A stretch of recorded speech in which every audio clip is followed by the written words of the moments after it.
It is time. Welcome, everybody, to the second Game Over podcast.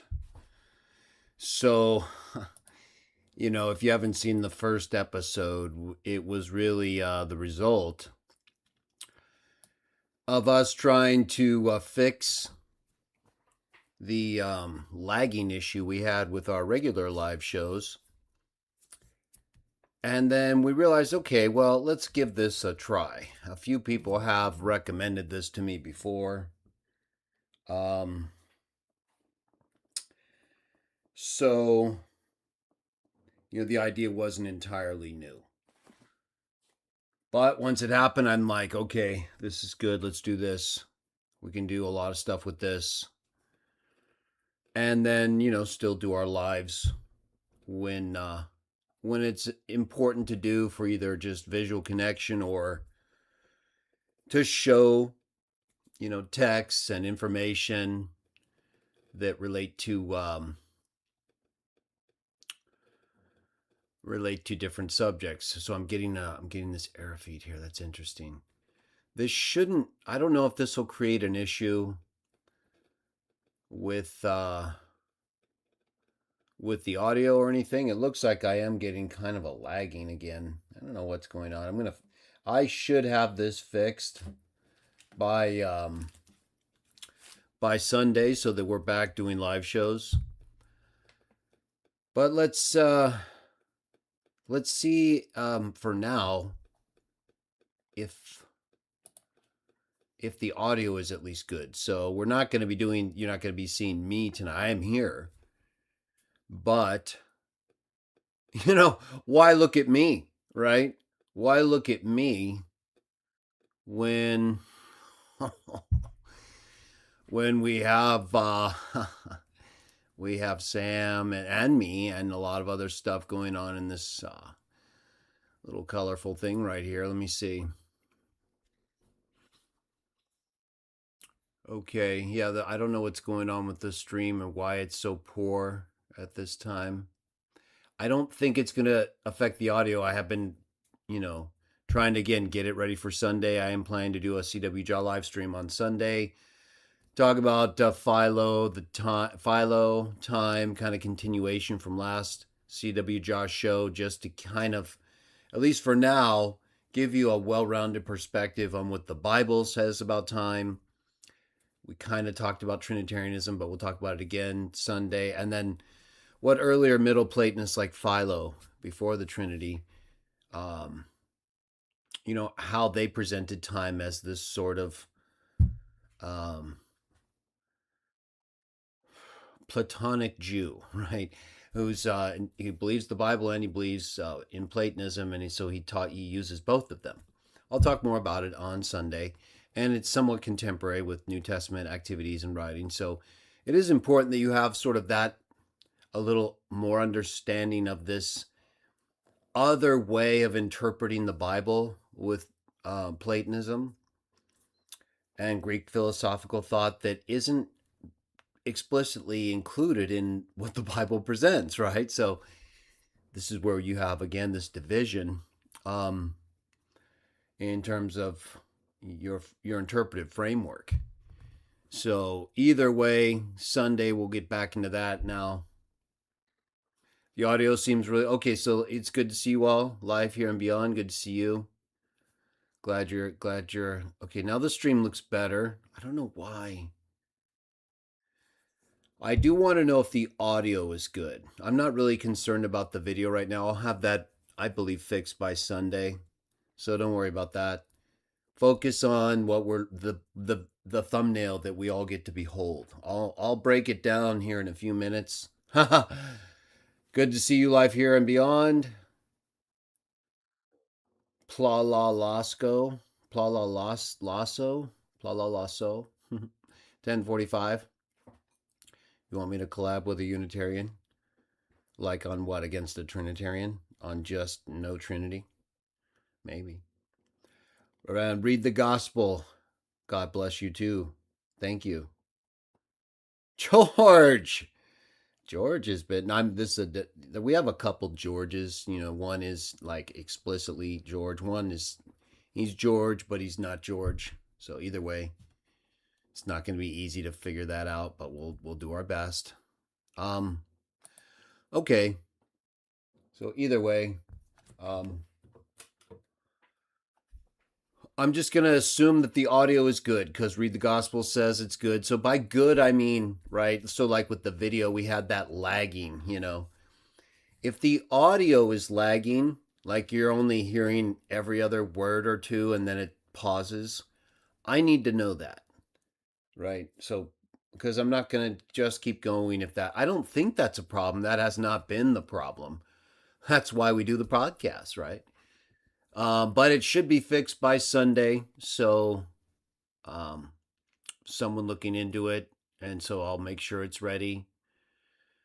But we have the podcast tonight. Okay, so I'm going to assume the audio is good. I am recording this, by the way. So either way, I could always upload it later. And I don't want to have to do that, though, right? I had to do that with that 4-hour show we did on John's God, Isaiah's God, John's God, and Jesus Glory, something to that effect. Audio's loud and clear and crisp. Okay, good. Yes, I know that, George FG77. I am able. I just don't think anyone else would necessarily know. Like if the other George shows up, they won't know who I'm talking to, probably, right? So I'm just sort of giving that as a caveat going forward in case the other George shows up. And I call it. He doesn't have the name George on his thumbnail, but I'll probably say that, and so it'll get confusing. So I'll verify anything if you're a George in the chat tonight. Don't verify that I'm talking to you. It might be obvious at some point, but if it's not, that verification will be required because there'll probably be at least 2, maybe more. All right, so the audio is okay. Yeah, so Life Here and Beyond, it's what we do in these shows, right? This is the Game Over podcast, right? Podcasts are really just a non-visual audio experience where, yes, every week I will have a creative thumbnail like you see here. We'll get into it. And last week, right, it was the Kit Kat Factory and a lot of stuff. So... Justin D, very nice to see you. Always a pleasure to have you. So Life Here and Beyond. Well, we're going to do a live on Sunday. I have every expectation that the live feed will be totally set and ready to go.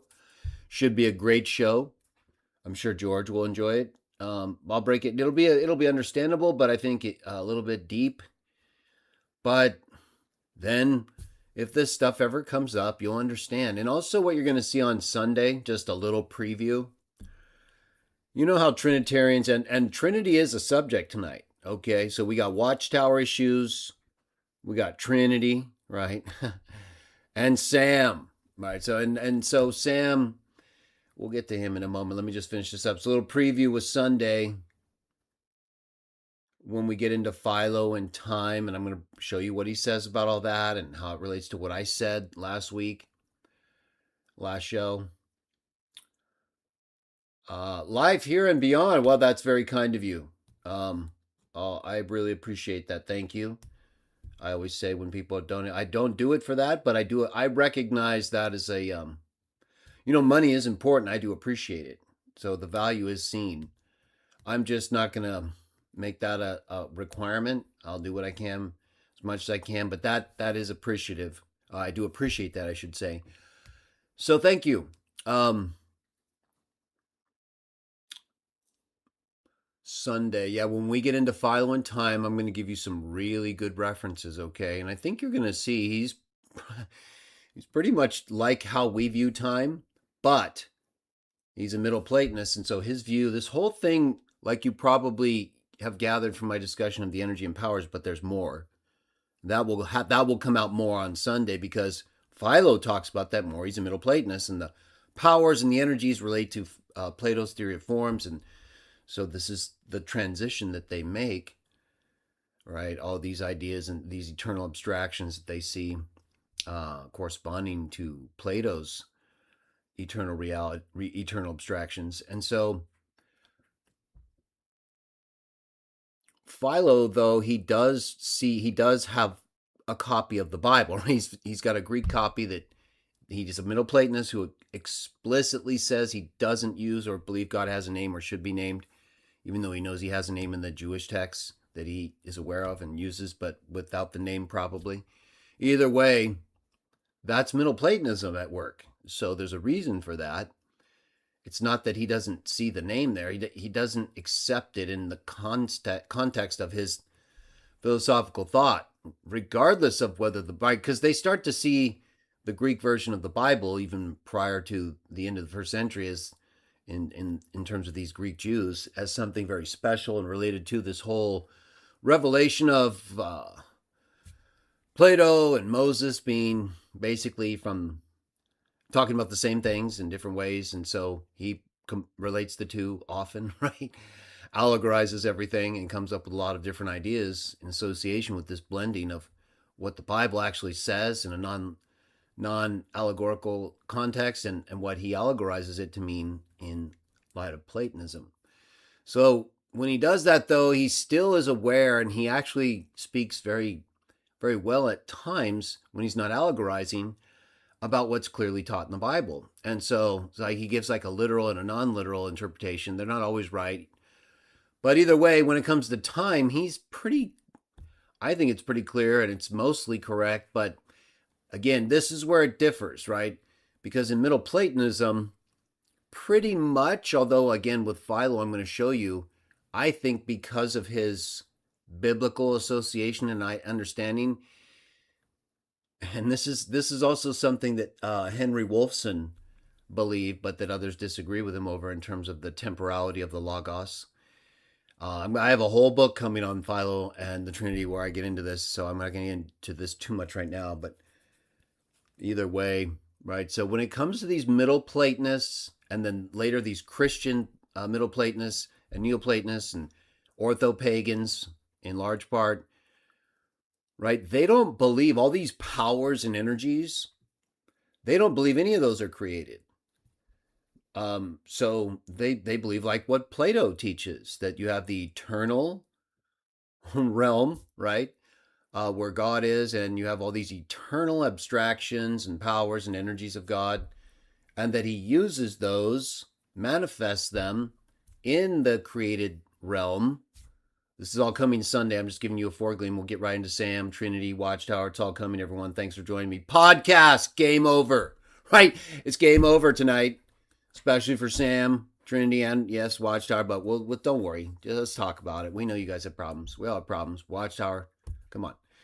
Right. So when it comes to, though, this whole thing on Sunday, so it's very important that you understand, and I'll make it clear this Sunday, that in terms of these Middle Platonists like Philo and then Justin Martyr, again, while there are differences because of their biblical understanding of, in Philo's case, the Old Testament, and in Justin's case, Old Testament and New Testament beliefs and writings that he's aware of, they still come across, even Origen to some extent, right? And Clement of Alexandria. These are all Middle Platonists who, nonetheless, because of the Bible, they say things sometimes that kind of compromise this whole eternal realm separate from the realm of creation, right? The physical creation. So what I'm getting to, though, is this Sunday, I'm going to make it a very clear point. I'm just giving you a preview and building up a little.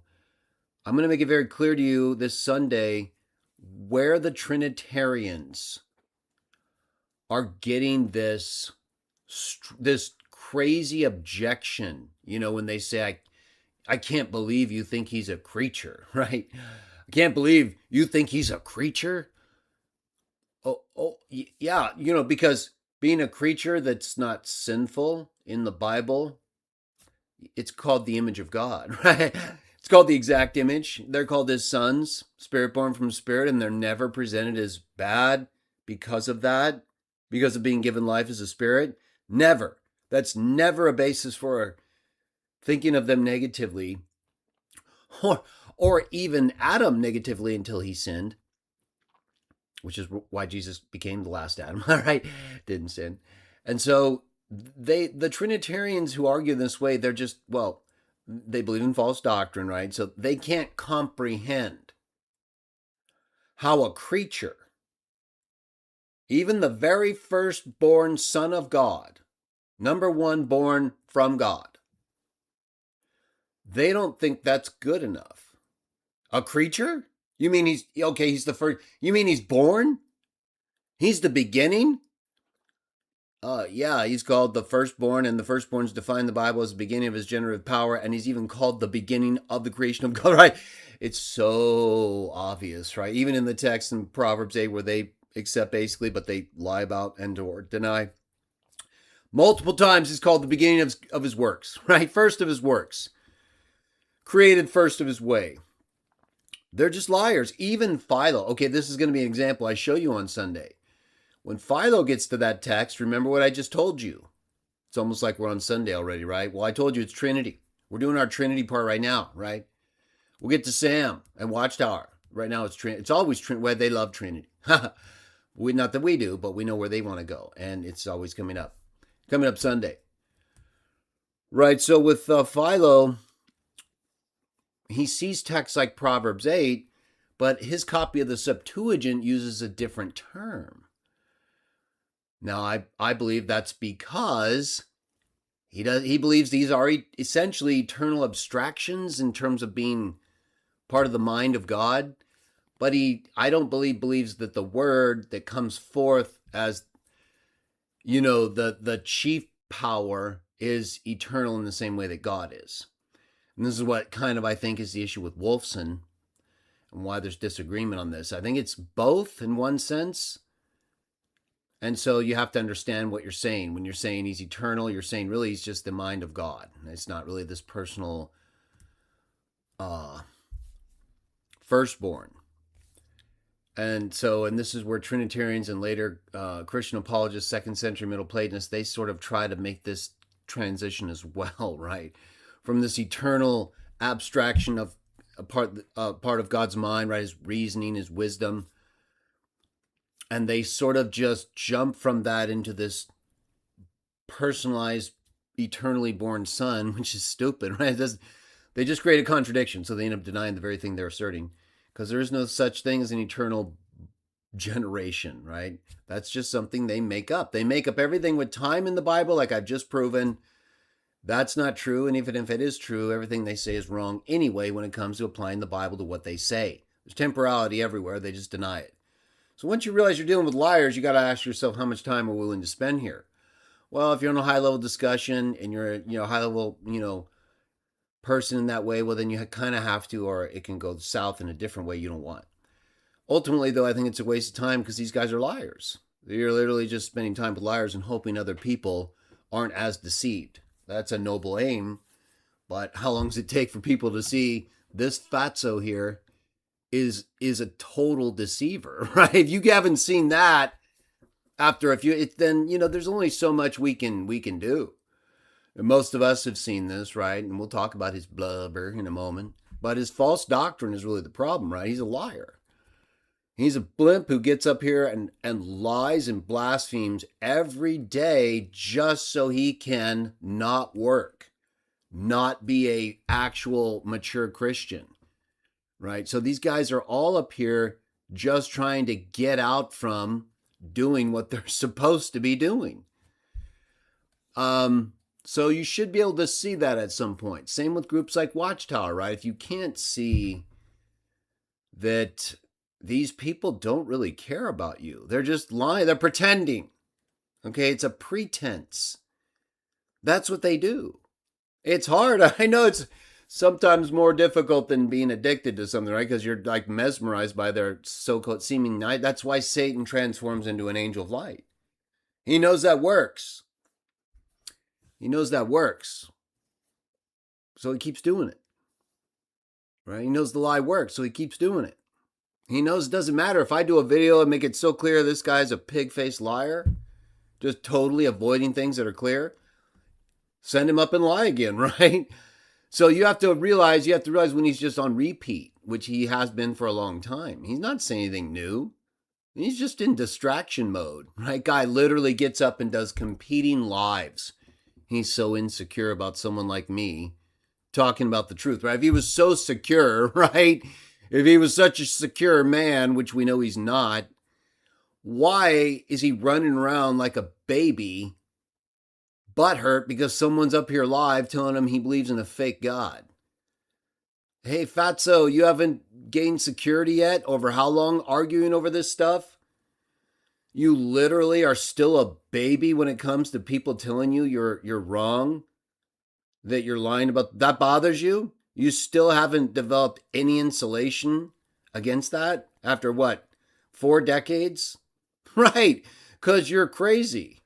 The only insulation you've developed is that whale blubber, right? Strips of blubber I put there. That's real blubber, right? By the way, I put up like a little legend on top up there. If you look at the top of the screen, you'll see I put a real strip of blubber. It's not easy to find if you do a Google search for blubber. Yeah, there's not. They don't put a lot on there. I think people they don't want. They've seen Sam enough. They don't want to see anymore, right? So I put a few strips of blubber on him because someone said, hey, why don't you just stop with the fat talk and call him the Stay Puft Marshmallow Man? I said, well, look, Stay Puft Marshmallow Man, there's no fat, there's no blubber, right? So what, just because he's fat? No, you have to actually be accurate in terms of the content. And that's a Trinitarian arguing with me, right? And they're always arguing about substance, right?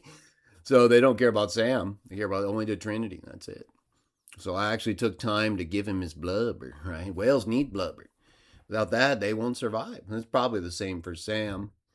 So either way, we also know he needs his false doctrine, right? He can't handle it. Now you have to ask yourself, so again, on Sunday, we're going to get to that Philo thing. I'm going to show you why they just can't handle this whole creature thing. Philo makes a big deal about that. He says that, he references that contrast, the creation and the not created.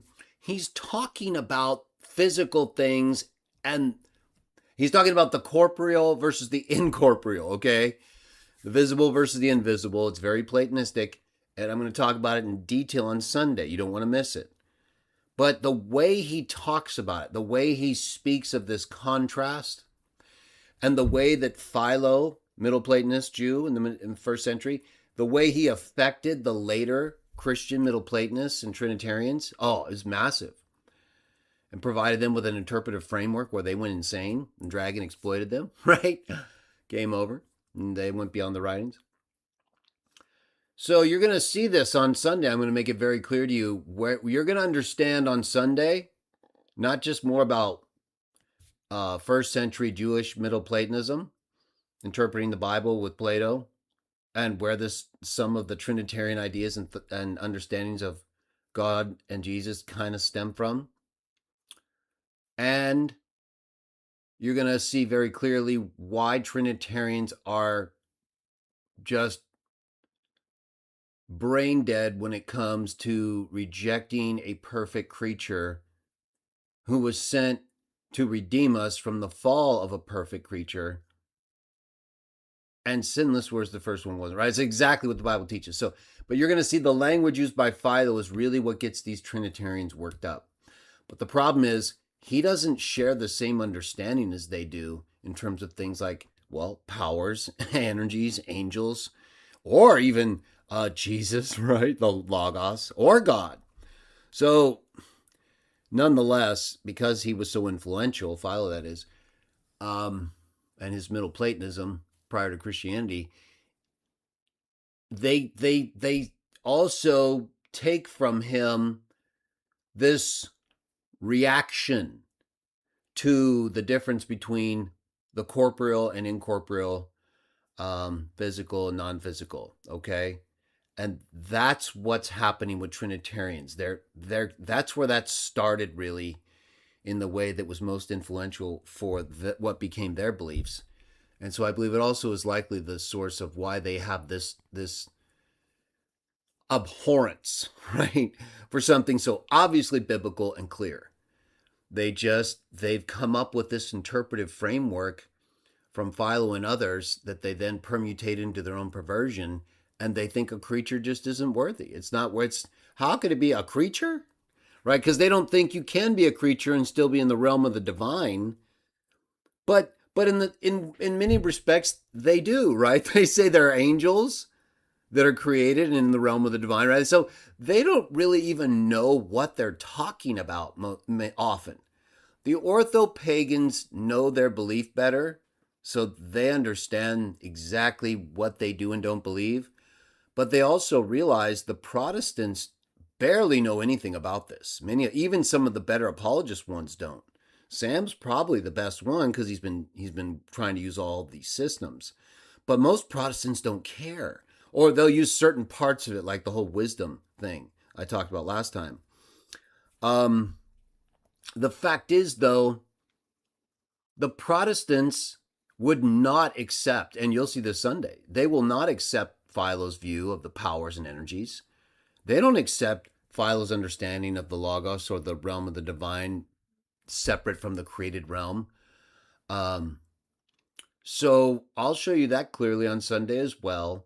But again, remember, from the time around the time of Philo, and these people, as I say that because he's in the first century, and then we get into the later first century, and then the second, we have the Christians now, right? So that's why I think Philo's the starting point really for it. It's not necessarily that he's the only Middle Platonist that Trinitarians and others use, but he's the one during the time when the New Testament was happening in ways where they were able to reference and use, and he's giving them this interpreted framework in a way that allows them to absolutely apply it to Jesus as the Logos and develop this Trinitarian understanding. But it's not consistent with Philo or Justin or Origen, okay? So, but it's built from all of those. Join me Sunday. Now, if you have any Trinitarian stuff, of course, I will answer it. We are talking Trinity, Watchtower, and Fat Sam tonight. So we kind of brought up Fat Sam. We'll save the Watchtower stuff here for a moment. Let's get into this image, right? So what are we looking at here before we talk more about him and what he has done, right? The damage, right? The insecurity and the false doctrine, right? Why we have to be careful with Sam and we have to wipe him out, okay? I'm not saying you have to go fight, right? Now, the slave of the Lord doesn't have to fight. Sometimes I think it's necessary. Like a shepherd does sometimes have to fight with the wolf. So he's not talking about, again, as I've said so many times, I have a whole show on it. I'm going to do some more clips. Master is not talking about wolves when he's talking about things like a slave. Well, that's, of course, the apostles, but a slave of the Lord doesn't have to fight. Or when he says, put your, after he lets one of the people who comes to arrest him's ear get cut off, he tells him to put the sword away. Those who live with the sword will die by it. Okay, so he's not talking about putting the sword away when a wolf is there, right? No, because why? The wolf will kill you, and then what have you accomplished? You allowed the sheep to die. Good job. Nice shepherding there. No. So there has to be a level of comprehension in people's brain that if they don't understand the difference between a wolf and someone who's just disagreeable, they're not there to intentionally try to hurt you or confuse you or your associates or undermine your group or belief in God. That's a wolf. Okay, so almost every Trinitarian or person who comes to our live or tries to undermine your faith, that's a wolf. I don't know how else you could define it. That's literally what they're called and how they're described in the New Testament when they oppress and mistreat the flock. So those are different. This is why we have so many problems. People aren't able to see the difference and act on it. It's not always easy, but if you believe, then you're going to err on the side of dealing with a wolf because you're not going to chance the flock being killed. Okay, well, when the wolves are in control, we're kind of blending in with Watchtower now, but in general, there's also Sam. Anywhere, when the wolves are in control, everybody, it's a problem, okay? It's never something that's tolerable in the New Testament or in any letters or messages sent to the congregations in Revelation. Never is it tolerable. We don't tolerate that woman Jezebel who misleads his slaves. We don't tolerate the sect of Nicholas. We don't tolerate wolves or fatzos like Sam, right? Look at this guy. Okay, we have fun with him. We kind of know him, and he's kind of goofy. Well, yeah, we already talked about it. He's also a liar and a deceiver, and he's a pretty bad guy. Okay, but we try not to focus always on that. It's not easy. He literally spends his entire day getting fat and attacking other people. He'll say, well, no, I also get up here and I talk about God and I help people come to Jesus. Sam, you never just do that. Okay? You're not bringing anyone to Jesus, dude. You believe in a fake Jesus. Your Jesus is not the New Testament, dude. You're cursed. That's so obvious. He's not good enough for you, Sam. A firstborn Jesus, an actual born spirit, like the master described in John 3. Right. He's not good enough for you. He's a firstborn perfect spirit in the image of God, the express radiance of God's glory.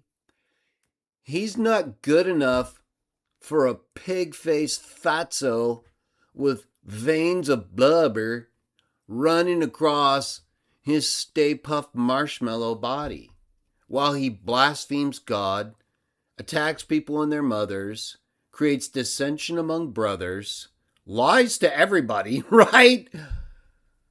And doesn't work. He's against every single thing. Sam, it's over. Okay, we know you're not going to be able to handle, so we go with it. Right? It's so over, though. It's how did this happen, right? The only question we really have is how did this happen? Well, it's the Protestants. The very ones who right now are all up in arms. Right, I saw Kelly Powers the other day. I was very nice to Kelly. I was very nice to Kelly Powers. You all, I know, agree with that. And I like Kelly. I think he and I got along and probably would still get along. But his loyalty is to the paganism, right? The Trinity. So I can't trust him fully. But even he kind of the other day, I heard him say something like, like make it seem like I'm not a good person, right? Kelly, I'm literally the only one who did you a solid, man. Huge solid. Plus, we did a great interview together. I thought that so. Just because I may not talk the way you like to talk, that has nothing to do with it. That's the whole point I'm talking about right now. Kelly, you and others promoted Sam. Yes, you were one of the first. I give you credit for staying up to Sam at some point. You did do that. But before that, for a long time, I don't think you did. I believe that you promoted and looked to Sam, even though he's never been different, okay? No, he hasn't. If anything, he was worse before, right? Oh, yeah, he was. And this has been over a long period of time. This has never not been the case, everybody, where Sam's insane. So we get all these Protestants promoting Sam for years. Even, I would say, within the last, after, a couple years ago, they still have a hard time, right? They lament his apostasy. So, hey, good to see you, NZ Brandon. Betsy, Bankhead, very nice. The Protestants are the ones responsible for him. He was with these Protestant groups for several decades, okay? Like 25 years or 30. Ever since I knew him in the late 80s, all the way through to when he apostatized, right, in the mid-2010s. So what's that? That's like 25, 30 years. He was, the Protestants loved him. Oh, David Wood literally brought Sam in contact with kids, promoted him as the expert, right, of all time when it comes to Islam and Watchtower stuff. So, and you know what that did to Sam's brain, David? You know what all the Protestant promotion of Sam did over almost 3 decades, if not that? It drove him insane, okay? You guys literally created a maniac. He was never not this way, so he's always been this way. He was just on your side. And then even when he apostatized, you guys still loved it when he did the Trinity and all that stuff. And then he tried to do it. They kept doing the whole Mary things, and you guys freaked out. And so here we are. Fact is, though, the Protestants, everyone, I want Kelly, don't do that, Kelly. You don't have to agree with me. You don't have to speak. I don't have to speak the way you do. Kelly, you may not speak the way I do, like casually, somewhat just loose. Nothing I'm saying is illegal, and where I am in California, people speak like this all the time. So again, a lot of regional stuff here, but fine. You want to judge me for certain words and things you don't think are appropriate, then I'm going to judge you for promoting Sam. Okay? Well, what happened there? Well, forget, he's never not been this way. So what happened? How did you guys tolerate such a bad person whom David Wood knew raped and punched a woman and still promoted him because of his insecurities over dealing with Islam and other apologetic issues? He felt he needed Sam. And see how crazy this is? You guys ballooned his ego so badly. He's a catastrophe. He can't stop. Don't you see that? You created this insanity, and then when he had his issues, you guys just, and then he turned on everybody, and he's been doing that ever since to everybody, okay? So there is no time when he hasn't been this way or done these things. And yet, you guys act like me and some of the orthos are bad people because of words we use. But you didn't have this problem with, hey, Jake, very nice. Haven't seen, we got Jake Brancatella in the chat. We're big Jake Brancatella people here, even though, of course, we know we don't have the same beliefs. That's just life, right? But Jake and I do agree, and I think Jake, Muslims, and non-Trinitarian Christians like me agree that, well, not in the Trinity. And we recognize that God is one person, the Father. So, there are other things. And it's funny, Jake, I've actually been reading the Quran over the past year. And there's so much interesting stuff in there, right? Maybe one day me and Jake will get to talk about it, but nothing hostile, right? We don't have to be hostile with people who just don't agree with us. Yes, our books both say things that would make you think you're not supposed to be receiving to certain people, but that's not applicable to everybody in the same way. And the fact is, the Bible says we're supposed to be peaceable with everybody to the extent that we can. So if we're not going to be able to agree and communicate, then we have to be responsible adults and separate and then come back when we can, I think we can do more. I think someone was asking if I'd collaborate with a Unitarian. I'll collaborate with anyone on a specific issue that I agree with them on that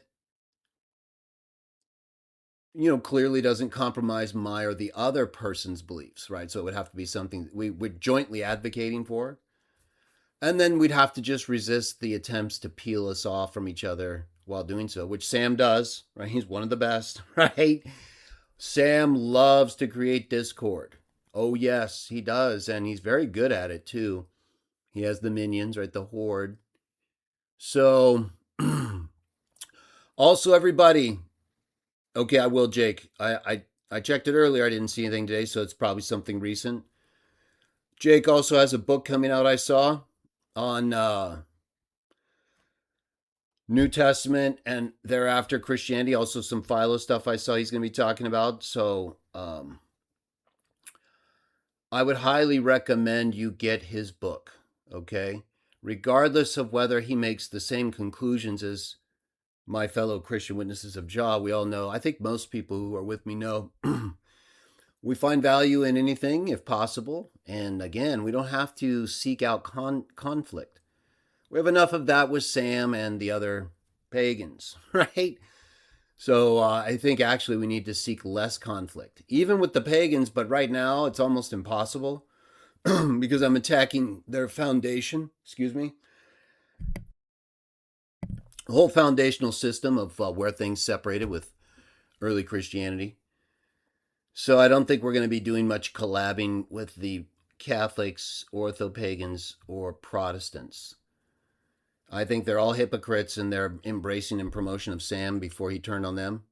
And I think they're all hypocrites except for the ortho pagans, at least right now, when it comes to this whole mean person, you use bad words thing. Again, as long as you're not being mean or using bad words to that person, there should not be an issue. I think some control, we do need to manage ourselves, right? It's not, shouldn't be a free for all where we're just not able to bring it together. But we have people like Sam, okay, so there's going to be problems. If you think Sam is just going to let things go normal, think again, right? Because he's not. Yeah, so I'll check that later, Jake, and see what's happening there. And I have a book coming out on Philo as well. It's funny. I think, me before I went on one of Jake's shows like 2 years ago, almost 2 years ago, something like that. We were kind of like talking about this. He was telling me about the book he's doing now that's coming out. And I was telling him, okay, I'm going to have to do something with Philo. At the time, I was thinking of doing a paper, but then I got into it and just I couldn't stop, and I realized I have to finish this Philo thing, not just by relevant quotations. That is helpful, and of course, it doesn't have to be an exhaustive treatment. There's a lot going on in Philo. But I realized, what, I'm going to have to really do this, and I'm going to have to do this in a special way. So I've done that. I'll show you guys a preview probably in a few months. This is a very detailed work, right? A lot of manuscript stuff. I had to go back and make sure we were dealing with the right readings, right? It's just a ton of work. So I've been busy with that and other things, but you'll have Jake's book hopefully sooner. So that'll keep you busy. And then I think everybody should try to work together where we can. The Trinitarians are out of control. Some of them they're dishonest people. Let me see here. Let me look at the chat real quickly. Jake says his book focuses on the lie that anti-Nicene fathers were Trinitarian, exposing lies like people like Sam. Yeah, I think all of us could see that Jake had a very dialed-in understanding of the post-apostolic writers, right? I'm not saying he doesn't understand the New Testament either, but just in dealing with Jake on Justin Martyr a couple years ago, it was very clear to me. And when he beat William in the debate, sorry, William, deal with it, that he understood the essential elements, right? And I don't even think Sam does, right? I'm not sure if William even does. He didn't then, but maybe after me and Jake have talked about it. I think Father Coppas and those level people do, but they don't. They kind of like, I think, keeping people confused, right? So, like with Sam, that whole appearance I did briefly on his show, and where he was about to go with Justin Martyr and what he usually does. I talked about it with Jake too. Should probably do some clips from Jake's show. That was a good one. Oh, it's up to Jake. But that Sam doesn't understand, and it gets confusing, right? Because when you read Justin Martyr or some of these fathers, and you see him identifying whom the context shows to be the Word or Jesus as the God of the Old Testament, when you see that, right, it kind of is like, oh, I guess they are Trinitarian or something, because that's how Trinitarians are interpreting it, and how the connections they like to make within just the Bible, even though they don't interpret it right. But that's not what Justin is talking about, or what Philo's talking about, right? And the whole two powers in heaven. I don't even see the Trinitarians talking about that correctly. He has two chief powers, but there are a lot of powers, right? And that whole appearance with the two chief powers in Genesis, that's for weaker minded people, right? He talks about, I'll bring that up Sunday. He explicitly says that the appearance of three is for the weaker minded people, right? That's Trinitarians, I guess. Either way. So very nice. Appreciate you showing up, Jake. And we'll just keep going, right? No, I'll check my email too, see what's going on there. I have a lot happening as well myself, and I'm moving forward with my education, and also just to get myself ready, right? I plan on dealing with these people. I understand they're a problem. Some of them are nice. I do like some Trinitarians in terms of I think they really believe, right? Like Kelly, I think he believes. I think he's too beholden to the group though, and he's definitely gonna. There's too much invested, right? And it's this is true for all of us. I think at some point in our religious outlook or life, it's very hard to have a perspective that is free from the sacrifices recognizing the truth could bring. You know, so when it comes to Trinitarians, right, we may get online and get into these debates or write certain things and say, that's just so obvious, right? To us, it's like, okay, one God the Father. What is it you're not seeing here or not understanding why? Or they may be thinking the same with us, right? Maybe a text like John 20:28, even though we understand that throughout the context of the Bible and what he's saying there, especially from verse 17 forward. When they see that, though, they probably make them think, why can't we see that, right? Well, it's the understanding that you have on that we don't see, and our understanding doesn't require this concept substitution and reinterpretation of terms outside of their historical context. But that aside, I think we can all agree it's not easy to just change your religious perspective, right? That is going to entail usually a pretty broad transformation, right? It could change your family, it could change your vocation, your work, and of course, it starts with your spiritual belief or identity. These are big things, you know. And for example, and we'll kind of transition into Watchtower a little bit here, but still open to Trinity or whatever happens in chat. I'll get back to the chat in a minute, but let me finish this thought. So it's very hard when you're in Watchtower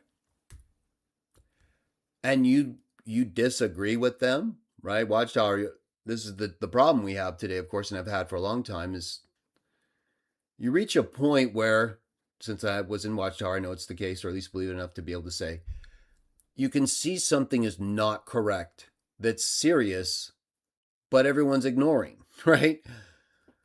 Everyone keeps ignoring something serious and acting like it's not.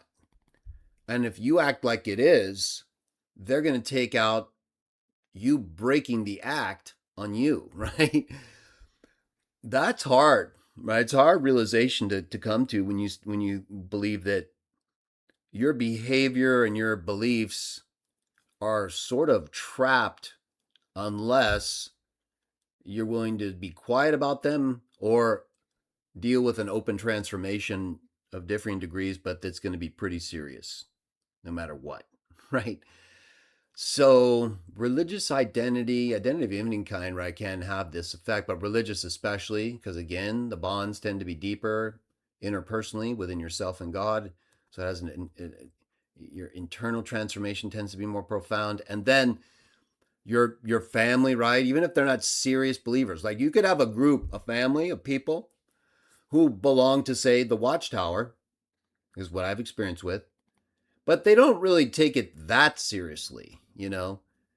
They believe it, and they may go to some meetings, and if you ask them about it, they'll tell you what the belief is, or they won't salute the flag and those performative things. But they're not like really serious. They don't really. You can tell they're just doing what going through the motions in ways that may be serious enough, I guess, to show belief. But it doesn't strike you, I think, in many cases that people all believe, right? I think whether you're in Watchtower or any group, you probably have seen either members of your family or that group that are there. They're doing things with the group, but they don't really care, right? I mean, if you ask them a serious question about like an important subject in the Bible, or if you're a Muslim, the Quran or something, there's people in every group like this, right? They're in it and they're doing things, but you can also tell there's something they don't really care. They're not really that interested. I'm not saying everyone has to be as interested. My point is, when there are people like that who are there and doing things within a group, family or otherwise, but don't really care, guess what? When you stop agreeing with the things they don't really care about, they're going to care, okay? It's one of the most interesting and bizarre shifts I've ever seen. And I understand it. We were just talking about it. It makes sense because of the profoundness and all. But do you understand what I'm saying?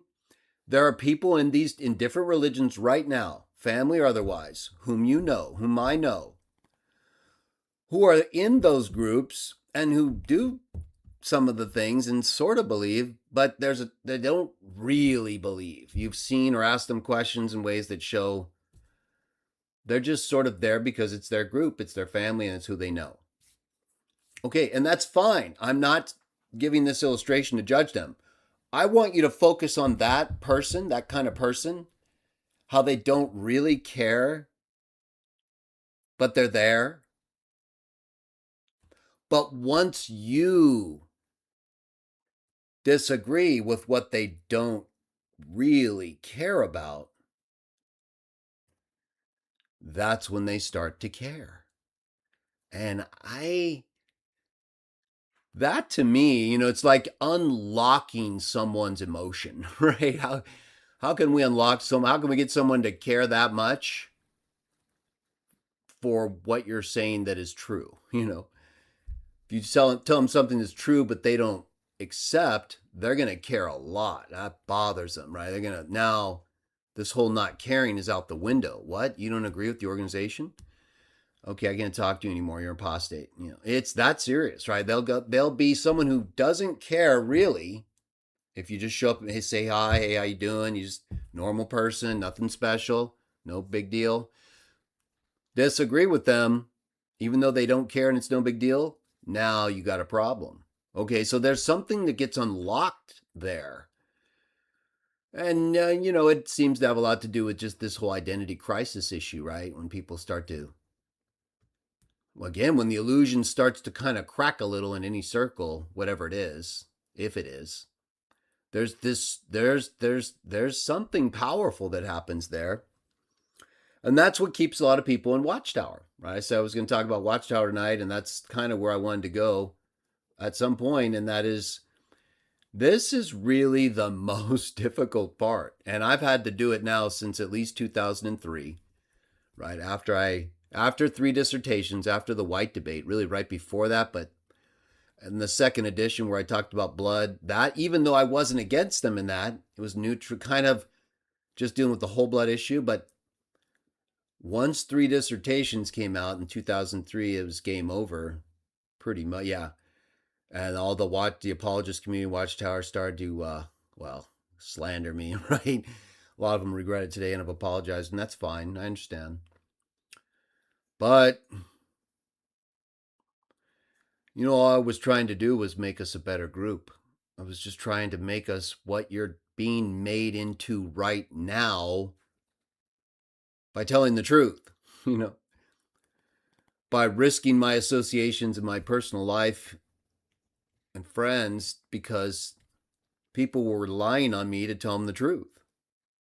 And I reached a point where there were certain things that weren't true and I couldn't tell them they were. So what are we supposed? So right there, truth mattered or it didn't. Right, that point of separation in Watchtower is is so fragile. Right, almost it's changing a lot now. I'm not necessarily blind to that. I'm not blind to that, but okay, this is pretty recent, and still don't think you're just going to walk into Watchtower and get away with all these new things. Fact is, the reaction level in Watchtower to disagreement is like it's not the highest setting, right? So I mean, even if they peel off a bunch of these requirements, do you know how many are left? And ultimately, the problem is the exact same problem in Ignatius. They wouldn't stay with what was in the archives, the accepted records, and instead they started coming up with their own personal interpretations and inspired utterances that conflicted with those records that we can see, and literally resisted the people who were pointing to those records for confirmation and saying, hey, yeah, no, you're causing division. And then all throughout Ignatius, you get this excessive veneration of the bishop, literally as a type of God the Father. He says that. Okay? And the deacons and the presbytery are a type of Jesus Christ and the council of God. Well, who's going to argue with that? Especially when it ultimately becomes a council that's sanctioned by a pagan emperor who just killed a bunch of people and saw a vision. Right, yeah. I don't think you're going to get a lot of resistance there unless it's within that resistance or that kingdom, and that was the case, right? People often think about Constantine and what happened after Nicaea. There was nothing but ongoing turmoil for like a whole nother century and then more, right? You get all the way up into different things related to the ortho-pagans and ultimately the split with the Catholics, and right, it's just this on, and then the Protestants. Nothing was solved at Nicaea. That just provided a further basis for you guys to keep arguing and fighting each other, which is exactly what the dragon wants, right? The beast, in my view, the wild beast, and the number, and it relates to Constantine, who is the divine warrior before it was changed to 666, which I believe points more to Nero, which I believe they did to avoid the association with Constantine, right? Because, of course, they're literally reading texts that identify him as doing what he's doing while he's doing it. So, a lot of issues, of course, with even accepting revelation all the way into the late or mid 4th century and late 4th century. So, and I don't think that's any accident. So, the 4th century, really so much happened and changed, and they talk about the canonization of things, right? Athanasius starts the 4th century with literally no copies of the apostles' writings. He doesn't even have the writings of the earlier fathers he's relying on when he's writing on the incarnation of the Word and against the heathen. And then, 30, 40 years later, so he starts to get copies, and they collect these copies, and these copies have all kinds of problems. They're all being collated in the context of a time when the Septuagint literally had at least 3 different massive divisions of people who were reading these different versions. And then within Origen's own version, you had different versions. But you had his version, though, which at least accepted the divine name as in the best copies. But that's not what ultimately prevailed, is it? Right? And the copies we eventually got in the codices of the 4th and 5th centuries.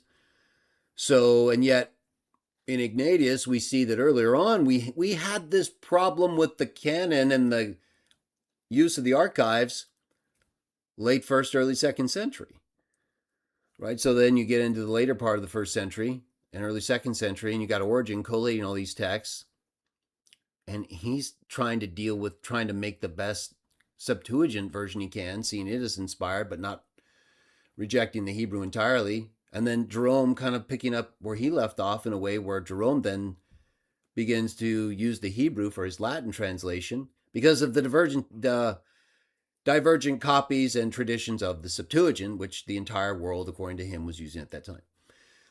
So, and then the orthopagans come along, right, and try to tell us they've had this consistent canon and liturgy all this way back, which they have not had, which would then be, if anything, related to Ignatius, which we've shown diverges from those who are adhering to the archives and starts promoting the bishop and all this other stuff. So, yeah, those kind of liturgies and uses of text and ways that promote people like that would certainly be something we'd want to avoid, which ultimately led to views of God and Jesus and the Spirit, which we try to avoid.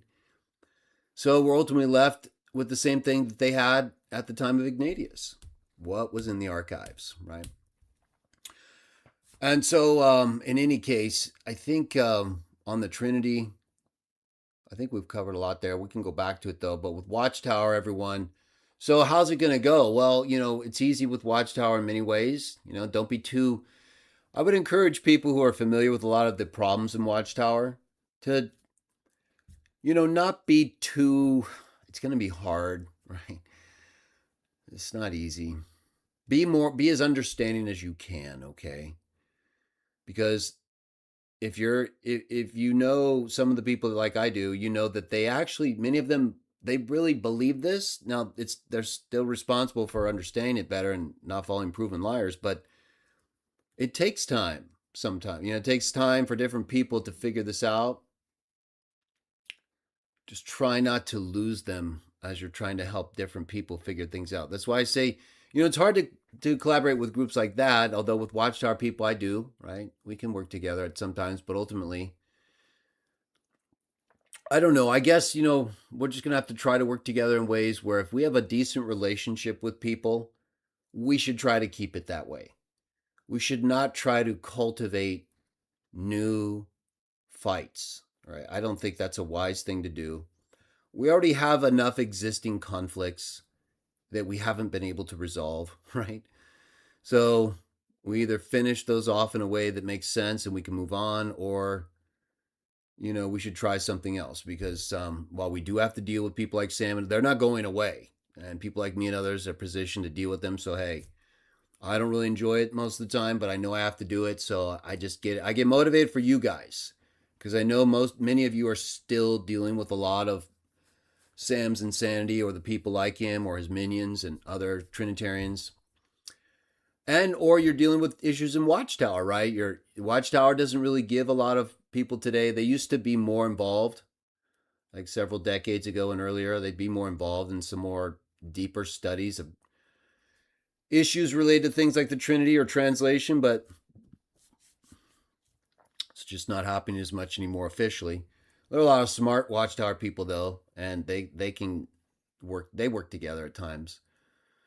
But the problem is, see, they look at me, and even though they come to me all the time, right? And I'm the one who's been defending them literally more than anybody in terms of the key doctrines of theology, Christology, translation for decades, right? You would think that I'd have more Watchtower people, supporting me, but they just can't do it. It's hard. And it's hard for everybody. It's hard for me to support people because maybe I have certain issues, right? So I have to be careful. Like when I talk about Watchtower, I don't want people to get the wrong idea that I'm on their side, right? I am when it comes, like, same as I mentioned earlier with Jake. If a Watchtower person came to me and it was a situation where, hey, we both believe in the same God and Jesus and translations in NWT, so let's set our differences with Watchtower aside and go take down Trinity, right? Let's go take down Fat Sam. I'd be like, okay. If it was something where I thought a benefit would come, oh yeah, I'd jump right on it. That's to me the best way I can help out is by making good use of opportunities to take down these fatzos.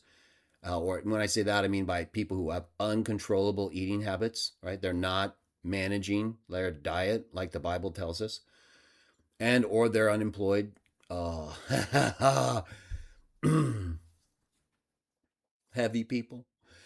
So, but with Sam, right? We don't need to we just right. We don't need to pull punches, right? He's fat. He literally lies about his weight all the time. Okay, so if we're gonna be like champions of the truth, We have to expose him. We have to expose him because he says, all the time, he's wearing a law. He's like lying to himself and others that he's not going to change his shirt size into a size that he's already too beyond, right? He's not even in the realm of reality when it comes to his clothes. And he does that because he has to exist in this sense of security.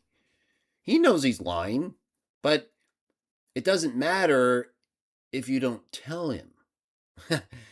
So, as long as you don't pierce the illusion, it won't affect him. But that's why I do it, though. You see, do you guys see why now? I know sometimes you're maybe thinking, man, keep going. You don't understand. It's either that or you're going to be taking more from him and his horde. By doing this, I limit that because they can't handle it. I'm not kidding. I don't even care. They know it, right? Sam he won't want the horde to see what I'm posting. You understand? This is Sam. He pretends like he doesn't read, but he has to read so he knows whether to send the horde or not. Sam. Tactics of Sam. So when Sam sees that I'm dominating him, which has been happening a lot lately, he asked for it. He literally was crying out for punishment. So I said, okay, let's go give it to him. He needs to be punished. Once he sees it's like more than it's getting out of hand, he freaks out. Right? He's still aware of it, but he has to turn away. He can't handle it. He has to go back to the darkness because the light's too bright. And then but before that, he sicks the horde on you. But he tries to wear you down. He tries to overwhelm you with insanity. But once he sees you're just plowing through his blubber and you're just annihilating his false doctrine, it's not just that. What really bothers him is he starts to realize the horde is being exposed to this. You see, he's a cult leader. Oh, yeah. Sam is very control oriented. Oh, he really is. It's beyond probably what anyone can imagine. So he'll pull them back. Yeah. So you may see times, and we've all seen it, where they go insane, right? So, like even tonight, I would say it's been pretty mild because he knows what I've been doing today, right? I've been posting Ignatius destruction. That, you saw him today, right? What was his live? After I posted my first Ignatius clip, because it was more directly in the face of these pagans, right? Versus the early views of Jesus one.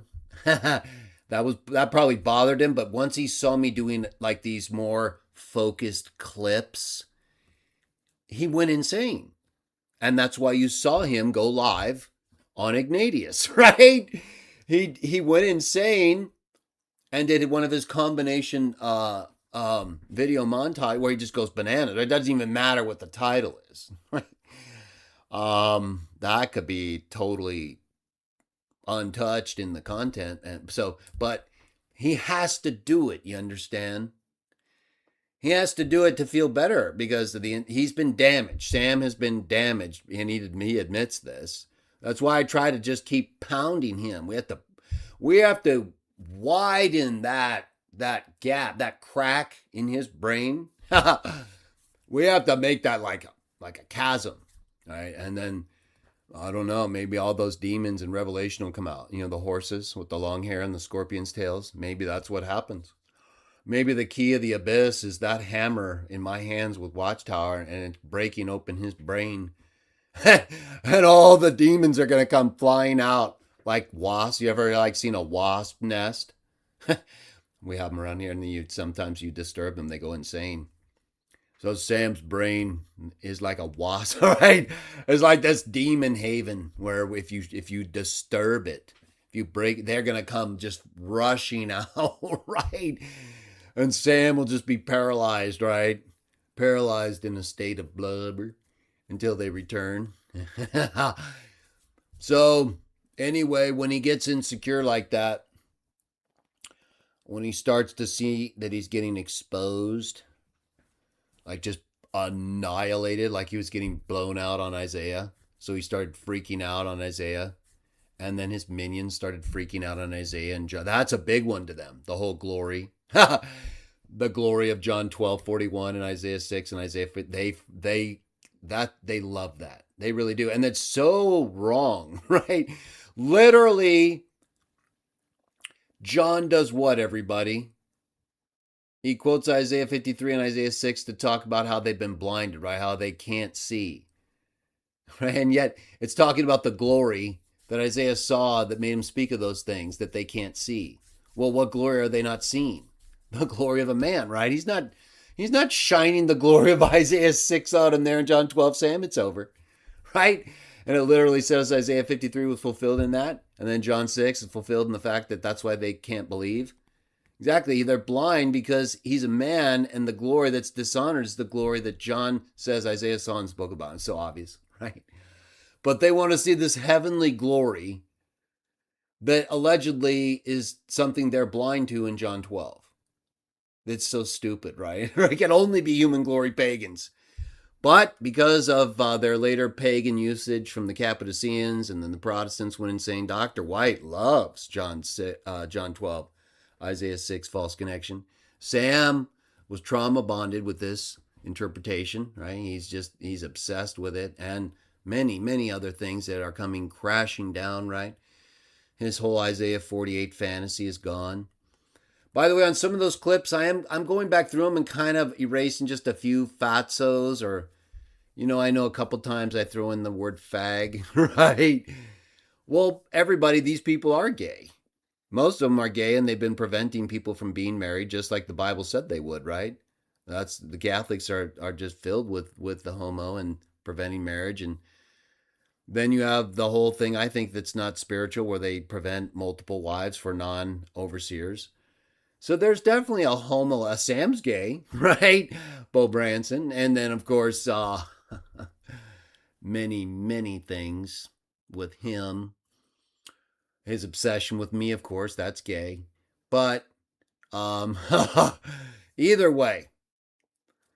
So yeah, I know not every person you might want to share the clip with likes those kind of words. I'm not going to apologize for being myself or edit myself beyond norm, but as I hear them, and if I think maybe I said it one too many times, or maybe it didn't come out right, then I'll erase it. So don't feel like you can never go back and use or check these clips. I'm usually trying to make them as good as I can without, I just if it's something I think might not work, sometimes I think it's okay. Either way, I'll try to give you guys the best quality of clips, but I'm also just trying to take down this fatso, right? I'm not trying necessarily to, I know you guys and many other people can take the information and use it and be effective. I'm targeting this blimp right here, this guy, right? And those like him. He's given birth to a lot of false teachers, right? Look at God Logic. God Logic is very popular, and yet he's not qualified for this. I don't mean in terms of education, I mean, he doesn't know. He's just repeating Sam. It's a watered down version. Yeah, look at how much misinformation he's spreading. That's because of Sam. Look at Fearless Fag, right? This guy's insane. He's a cancer among the Protestants right now because he's trying to play both sides of the fence. And he got blown out by Jake, and he literally presented Jake with an illogical equation, right? Because he equivocated in his own formula. It was so obvious, right? Jake was being nice to him, and the guy didn't even break down his variables. And it's like, what? Once I saw what he was doing, I realized he's just, first of all, he's being a dick and not dividing his variables to Jake, which you're supposed to do. And secondly, he's equivocating. Well, if you're equivocating, Fearless Fag, guess what? It's not logical. This guy's such a dork, man. Anyway, the equivocation is what they're all doing every single time. Anytime Fearless Fag or anyone else presents to you a logical formula and says, hey, do you interpret this? Tell him to first explain the variables. And secondly, when you see him equivocate on one of the variables, in this case, the variable for God, right? He even tried to account for it if you look at his little diagram. Maybe I'll talk about that with Jake or something, right? Because it was so obvious to me that he was equivocating and he was deceiving Jake. That's what he did, right? Because Jake's more dialed into this whole logical identity thing. But what Fearless Fag did was he equivocated while trying to give Jake a problem with the logical identity. And if you let him equivocate, it's so hard to see. It's not easy because, especially with his little formulation, he was hiding it. That's the whole reason he presented it that way, I believe, right? Because then he didn't have to present defined terms. He just presented undefined variables and expected Jake to know what he was talking about while he's equivocating, right? So, I'd love to break that diagram down with Jake and show what a moron Fearless Fag is, right? Anyway, I call him that because, again, this guy runs around, deceives and lies to people, acts like he's a nice guy. He gets blown out by the Orthodox Muslim on just a simple Greek word he didn't know, right? So then yet they keep promoting this guy to get up here and lie to people, including Protestants, and then equivocate and create seemingly logical problems when there are none because the logical problem is with him, right? Guy keeps lying about his terms. Well, when I get a hold of him, if I ever do, this fag isn't going to get out of defining his terms. And when he has to define his terms, guess what? Game over. Though neither one is in the Bible. And these people, if it's one thing they don't know, especially Fearless Fag, it's the Bible. Some of them are okay. I think Jay Dyer's okay with the Bible. He's getting better. Sam's still better than them. He's better than all of them with the Bible because he's been getting blown out by me for almost 3 decades. 4. So there's a reason for this. And Sam is so insecure and paranoid, he has to be aware of things. Even if he acts like he doesn't see or read things, he does. He has to. He's not capable. That's why he's gone. He's collapsed. Yeah, I deal with people as they're dealing with me. Sam is a different case.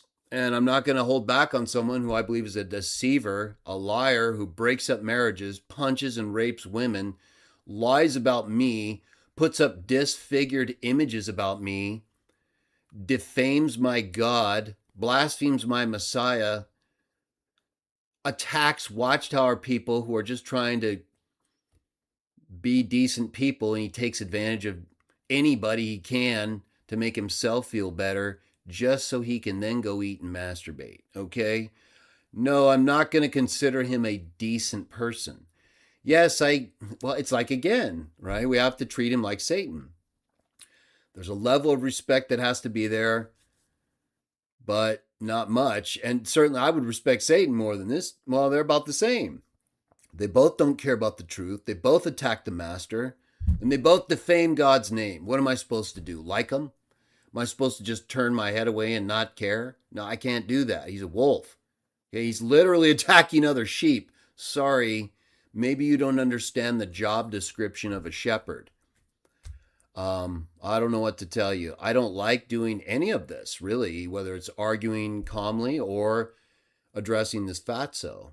I'd much rather be with other Christians just doing normal things and building up our faith. But I don't have that luxury today. There's too much contention, too much division, and there's too many people that aren't strong enough yet. So it just seems like I have to take on a larger burden. I'm able to do it, so I'm not going to complain about it, but I'm not going to second guess myself. I don't claim to be perfect, and I do apologize when I make mistakes, but I don't break any laws. I do try to moderate my vocabulary, but I don't think a lot of people are saying strong enough words myself. So whereas I try to moderate my vocabulary, are they trying to appropriately describe these people? Because there's a lot of terms in the Bible that are right there and I never hear them use them. It's not against the Bible to call someone a pig or a wolf, and yet I don't hear that from a lot of people who claim to care about the sheep. Well, um, or dogs, right? These are terms used by Jesus, the apostle. None of us want to go around and use those for people. We're using them for some of the worst people that there really shouldn't be any question about whether they are this or not. If I'm using terms like that about someone and it's questionable, well, yeah, that's what Sam does, right? He literally attacks every person if they're complimenting him. Now, granted, it's sometimes not easy to tell who's lying to you, but we all know Sam goes way over the top with pretty much everybody. I don't think we do that. I don't do that here. But when I'm dealing with Sam, if you see at Shamounian, right? If you see at Shamounian or Sam Shamoun in the title of my video or on the thumbnail, you can almost guarantee that's a video that I'm intending for him to watch so that I can break him down, okay? I'm deliberately doing things like this thumbnail here, this over the top thumbnail with blubber. I'm deliberately doing that because I know it works. Okay, Sam is not going to respond to it's not like a normal person. That's why it's so weird when I see other people like they know he's not normal, but they keep like acting like he is, No, it's not. He's not. He's never been, by the way. This isn't new. This is why there's no excuse for people who claim me or Jay Dyer are mean when we're really not. We may be harsh, but if we're accurate, then that's not mean. Okay? Mean is when you're not accurate.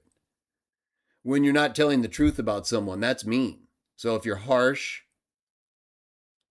like you're being critical and it's not true, that's mean. Okay, so I think contextually, either people know I'm joking or everything I'm saying is correct when it comes to Sam. And I don't really get into it with other people beyond him because he's the guy, right? He's the one causing all this. Yeah, he sends out people like Fearless Truth and God Logic and others, so of course I don't like them.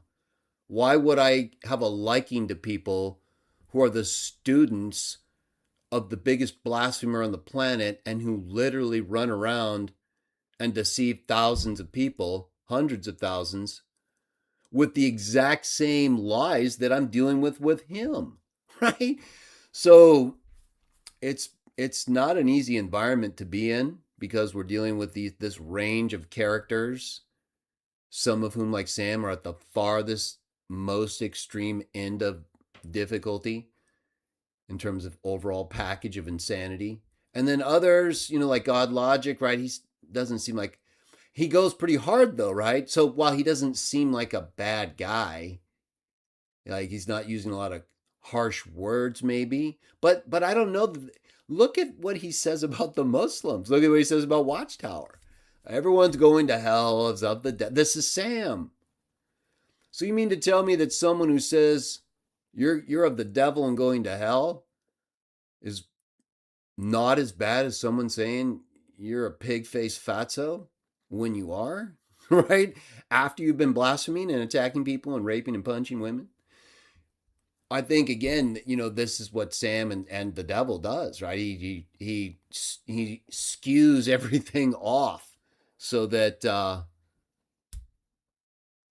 people aren't really sure of the standard anymore, right? Like I said earlier with the Protestants, they literally invented Sam or found him and were like, "Hey, you're perfect. You're insane. You're mean, rude, and a blasphemer, but you agree with our false doctrine. So you're perfect. Come on over. We're going to promote you in every way and make you feel like you're the best ever." So they created an insane person who's now deluded to think he's the number one apologist on the planet and who actually has risen to some degree of that description, but in a way that is beyond all that you can imagine. And now he's obsessed with it to the point where he's created division among everybody who helped get him here. Ha! You know what I'm saying? So they have no one to blame but themselves. In the same way, Protestants, that is. Same with the Catholics, right? Did I not tell everybody when I got on here, right after Sam went insane, he apostatized? It was around 2018 when I came on. And he was getting chubby. He was friendly with Big Fatty and William, and he was Catholic. I said, hey, you could just wait. Right? Just wait. This is not new. There's nothing new here. This is standard operating procedure for Sam. Yet they all act like, oh, can you believe Sam? Can't believe what Sam has turned into. What do you mean? He's actually a little bit more passive. I can't believe he's gotten calmer after leaving you guys either. How about that? Have you guys forgotten what a catastrophe he was 10 years ago, 20 years ago, 30 years ago? Well, yeah, it was worse than you could imagine. Same with Watchtower, right? Watchtower people, they in one sense, it's a little different with Sam. Of course, it's a person, not an organization, but the enabling, right, is what I'm getting at. It's a lot easier to leave Sam, although not so easy, than an organization or group. But, the more you support certain things, like openly and without qualification, right? You can qualify something. Like I said, if I was going to argue with a Watchtower person against Sam, and Sam said, hey, he doesn't believe in Watchtower, during the debate, I'd say, well, Sam, we all know that, but we're not here to debate Watchtower. So are you a baby, or are we going to debate the Trinity? Right? And then he'll go right back to the Trinity. So yes, he's going to always try to do that. He has to, because it makes him insecure. But it can be done, right? But, so I think it is a good thing overall, because the Trinitarians do this. Now they're fracturing a little bit over this right now. Isn't it interesting to see how they're acting?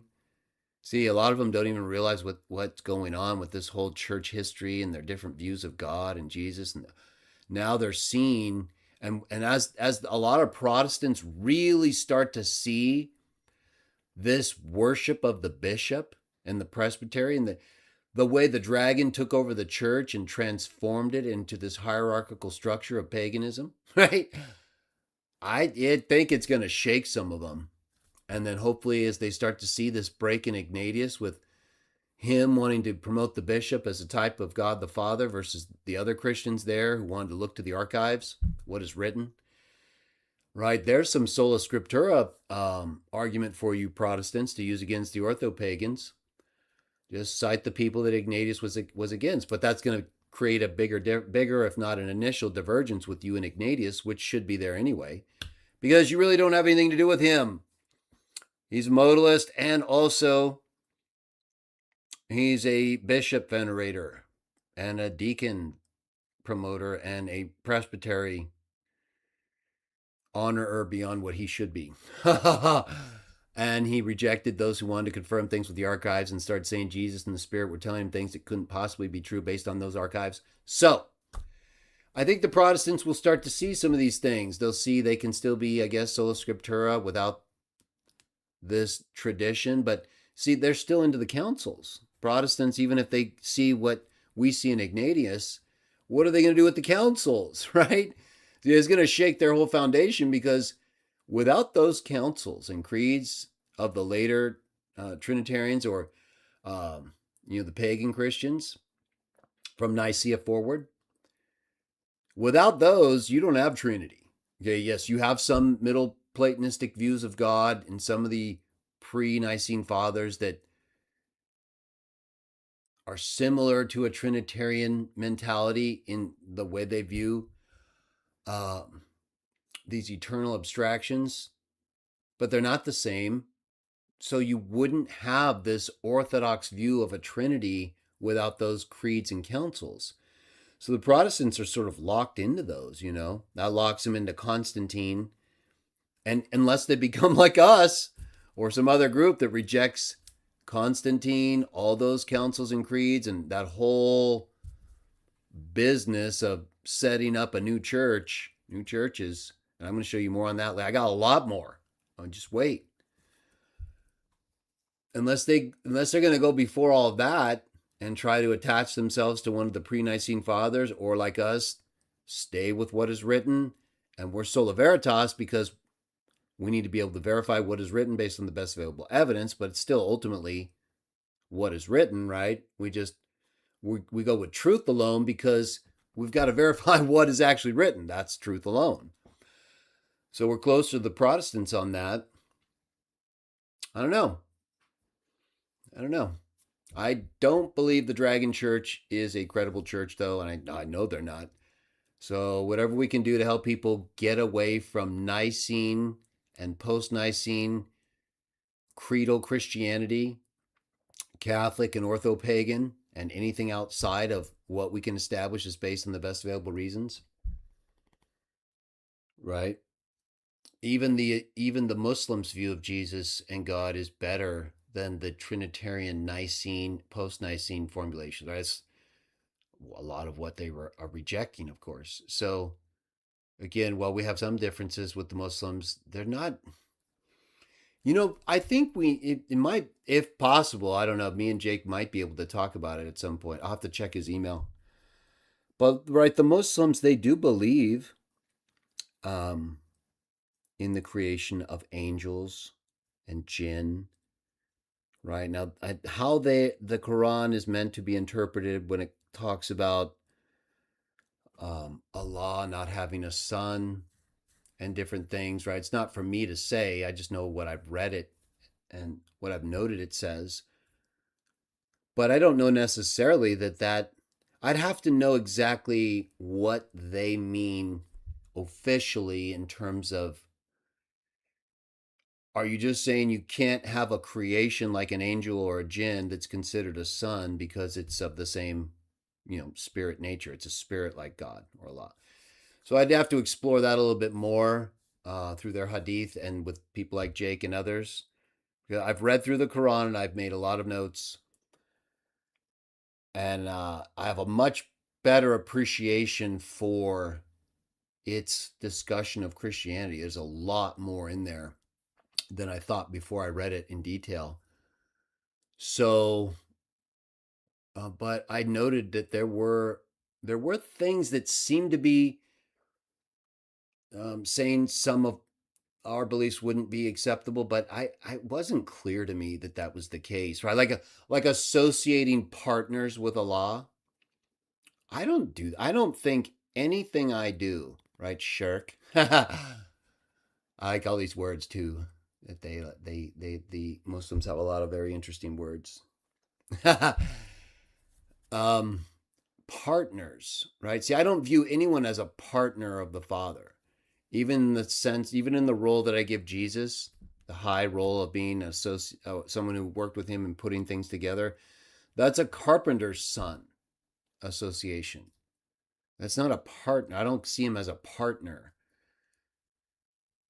He's someone whom the Father directs to do things, or that watches the Father and does what he sees the Father doing, like he says, or wisdom says. So there's a subservient role and a dependence role. And so if angels aren't considered partners with Allah, then I don't think ultimately what I'm saying is either something that would be in conflict with that. It would have to be discussed further, right? Because I have a pretty high Christology. Well, the highest, right? Because I believe Jesus was God's firstborn son in a spirit sense and used to put everything else together that came out of the Father. All things came out of the Father. All houses are built by someone, but he that constructed all things is God. And Sam, he's so naive, right? It doesn't matter how many times in texts I cite that show that the use of all is meant to be contextually interpreted, right? So when it says Eve is the mother of all living things, Sam, is she the mother of herself? No, but she's a creation, isn't she? And she's the one through whom Adam begat all these sons, isn't she? Oh, so Jesus could also be not included in all creation that he's the firstborn of, because like Eve, he's a creation of it, and even the one through whom all those creations came, even though both Eve and Adam are not included of the all in the all things she's the mother of. Sam, how many times do I have to give these examples to you? When is it going to be the case, Sam, that you're going to understand the Bible and its basic terminology, right? Literally in Colossians 1, it talks about all creation with exceptions in ways that should clue you in, especially since firstborn is explicitly stated and means the beginning of one's generative power when applied to temporal subjects. Never applied to God because he's not the beginning of anyone's generative power, right? That's what being born means, everyone. There is no such thing as an eternal birth. That's just a way of denying what you're claiming. And so essentially saying nothing. They lie about time. They lie about what begetting means. No. Spirit is born from spirit. Being the firstborn means you're the beginning of that generative power. It's literally defined that way 4 times in the Bible, right? And used primarily with that meaning throughout the Bible, over 100 times and only a few times figuratively. And even then for temporal subjects. They're the beginning of that specific figurative application, right? So these guys are never going to figure it out. They've adopted a view of time and a cosmology that's just pagan. So yeah, I don't know. Well, I definitely don't want to get into any conflicts with more people, me personally, because I don't like it unless I have to, unless you come after me or there's a problem. I just don't think we should be seeking that out. Sam is a special case. I'm specially equipped to deal with him, and that's what I'm going to do. Outside of him, I'm going to try to get along with everyone like Paul tells me to, like Jesus tells me to. I'm not going to, I'll try to be as acceptable and agreeable to other people as I can, but I'm not going to compromise my true self. I'm not going to let these people manipulate me because I think they thrive. They thrive on being able to create conditions that make you into something you're not, and so they take advantage of you, right? It's a tricky life. But I will keep trying to do the best I can. I think we can do some collaborations. I think I tried a few, right? I tried a couple people's channels in the past, and I think we did some good appearances there. Can't really collaborate with Trinitarians though, because I can't trust them. I don't think I could trust them. What I did with Kelly was I think, limit of what we are going to be able to do with Trinitarians, because it's just too much bad blood. The history and it's just the dragon is not going to let that heal that come to no. He's barely able to tolerate them being fragmented as they are, right? Look at how much, so they're never going to be able to accept us for our God. That the dragon has burned in them a hatred for non-Trinitarianism, right? Again, as you're going to see on Sunday when I get into Philo, and I'm going to show you I've got a lot of quotes specifically on this whole way he talks about creation and how that parallels the way Trinitarians view anything created, even if it's in the intelligible world, right? So it gets confusing, but that's where that's coming from in large part, I believe. And their whole assumption of this Platonic, intelligible and unintelligible, or corporeal and incorporeal world that isn't what the Bible is teaching. Okay, but they keep assuming that that's what the Bible's teaching, and so it leads to these problems with things like time and whether or not a creature could be worthy, like Revelation 5 says it is, perfect man worthy. That's the worthiness being attributed to the Lamb there. It says he was worthy because he was slaughtered. I know Muslims don't. I'm talking about how the Christian view now. So, but when Trinitarians see Revelation 5, they see him as being honored as the creator, as outside of every creation. All creation's giving him honor and worship there. Ha! Well, no, it's like every other reference that talks about all creation, and it explicitly says before the Lamb, no one in heaven or on earth could open it. And then it says the lamb who was slaughtered could open it. So right there, that excludes everyone but the human Jesus, right? The only one who, in our view, literally died in order to qualify to be able to do that. That would exclude God. That would exclude everyone except that one human creation who died faithful, the lamb who was slaughtered. Yet Trinitarians think that's attributing to him uncreated status, you know? Oh, so if you're going to be consistent, then Eve is not created. She was taken out of Adam, and Adam was created out of the dust, and the dust came out of God, so they're all eternal. How about that, Sam? Because it says she's the mother of every living thing, Sam.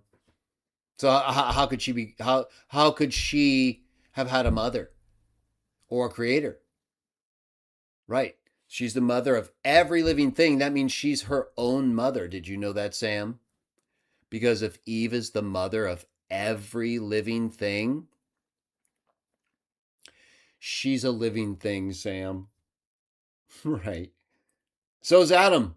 Is she Adam's? So now you believe Eve pre-existed, like the Mormons, as a woman who mothered Adam before she was taken out of him? Ha ha! It's getting interesting, everybody. New cosmology, new metaphysics, everything from Sam and his perverted view of all and his failure to properly contextualize all every single time it has to do with their fake doctrine and never properly contextualize it. I'm sorry, when it doesn't have to do with their fake doctrine, they get it right. Like, for example, I was saying with Eve, yeah, they'll say, no, of course, that doesn't include her. She's an understood exception. Oh, really? So what is your problem? Why can't you figure that out with Colossians 1:15? It literally explicitly states he's an implied exception by being the firstborn. Oh, no, it's not. It's figurative. It's after David. Okay, so then mother's figurative because she's the mother of every living thing. So it has to be figurative because she's one of the living things. So what are you talking about? Right? So that's Mary. Eve is Mary, just like you guys kind of already believe, but she's actually the old Mary, not the new Mary, because she's the mother of every living thing, Sam. No, Eve's eternal as Mary. Did you know that? And she pre-existed Adam and is his mother. You understand, Sam? Okay. So this is what we're left with when we deal with Sam and the Trinitarians on all things. Insanity is what it is, right? Yeah. And, you know, he'll never change. He'll keep saying that same thing over and over again. Or Trinitarians will keep saying, yeah, all things does all mean all in John 1:3. Oh, so the word's not a created thing because all things were created through or by him. Well, no, because by doesn't mean the same as ek in a source sense, and it only means by in an active sense when it has to do with creating something out of what is already there, which could be true, but there in John 1 is talking about in the beginning, Genesis 1:1, literally the opening words of that account. Physical creations, right? Even as Philo says, as you're going to see Sunday. So it's talking about all physical things. You know how when it says Eve is the mother of all living things? Right? That would include God too, right? Right, he's a living thing. And the angels? Those are living things. Yeah. So context matters, huh? So when it says Eve's the mother of every living thing, do we then turn around and ask a stupid question like, so she's uncreated because if she's the mother of every living thing, then she doesn't have something that was her mother. And she's the mother of every living thing. So there's no living thing that could have given her life. You understand? We don't act like we don't have a functioning brain and make that argument. Instead, what we and even Trinitarians will do is say, yeah, no, it's pretty obvious that doesn't include Eve or Adam or God or the angels. Yeah, well, that's what we're telling you. It's even more obvious that all doesn't include the firstborn because they weren't all created through him, just like every living thing wasn't born through Eve. Adam, right? So, or the spirit realm. So again, it's the same problem, only it's worse for them because the very explanations they would give to texts like Eve is the mother of every living thing are even more obviously applicable to Jesus in John 1 or Colossians 1 based on the context and words used. It's over, everybody, right? We've said this so many times, and we'll have to say it again, I'm sure, many, many times. But I would encourage you to try to avoid as many discussions as may leave a void in you, because they'll take your spirit if you're not careful, right? I have experience with these people. So I'll take care of them where I can, and we're not going to spend forever, but we're going to do it here and there, everywhere we need to, as often as we need to remind these pagans, you're lying and Sam's fat. Okay? The two things they forget all the time. Because Sam keeps covering up his lies and he keeps lying about his fatness, right? So we can't let that slide, right? It'd be one thing if Sam was open and honest and said, hey, yeah, I like to eat, and so what? Okay, well, then fine. The problem is, Sam, you keep lying about your shirt size. You keep saying you're leaner when you're not, or you're doing some weird thing, having like a marathon whack off. I don't know, right? I don't know what it is. It sometimes leads him to get a little leaner for like a day, right? I don't know what he's doing. He's doing Sam. Sam, could you imagine the pride? There's a whole nother. I think Sam is doing things. He would have to, with that much lust and desire for food, right? Where's he going at night when he's not on his lives? He's not just running into the bathroom or that gets old. So we know he's doing something involving food, lust, and lies. All right, let's take a quick look at the chat, see if I missed anything. I think we covered a lot of good stuff. We covered, Sam. We covered Watchtower stuff pretty well. Tried to give you guys some good insight and advice, right? They need a lot of help. Remember, Watchtower people, they're not really Christians. They think they are, and they act like it, and may even want to be, but they don't partake, everybody. And even if they want to think they're Christian, even though they don't partake, the fact is, that's our Christian ritual. If they don't do that, I don't think you're going to be able to really bond with them the way you're supposed to. But we can work together on things like the Trinity, translation issues, or other shared beliefs where productive and possible. I'm going to do the same thing where I can, or I think it's a good idea with people like Jake or others who I think are good people, even though we don't agree. And we don't have to agree on everything, and we can keep it professional, hopefully, and deal with certain shared problems or issues or people, right? So, or hopefully maybe have constructive dialogues about differences so that people can hear positive discussions from differing perspectives that don't always devolve into the level of these fatzos, right? These degenerates like Sam and William is a little nicer, but he's got some William and Sam, in my opinion, really tainted the debate world of YouTube. They brought it down, right? They lowered the quality with the way they acted, and also other people with the way they've acted. And just this obsessive desire to try to end people's career while looking stupid yourself. I think we've gotten way away from the desire to see constructive debate.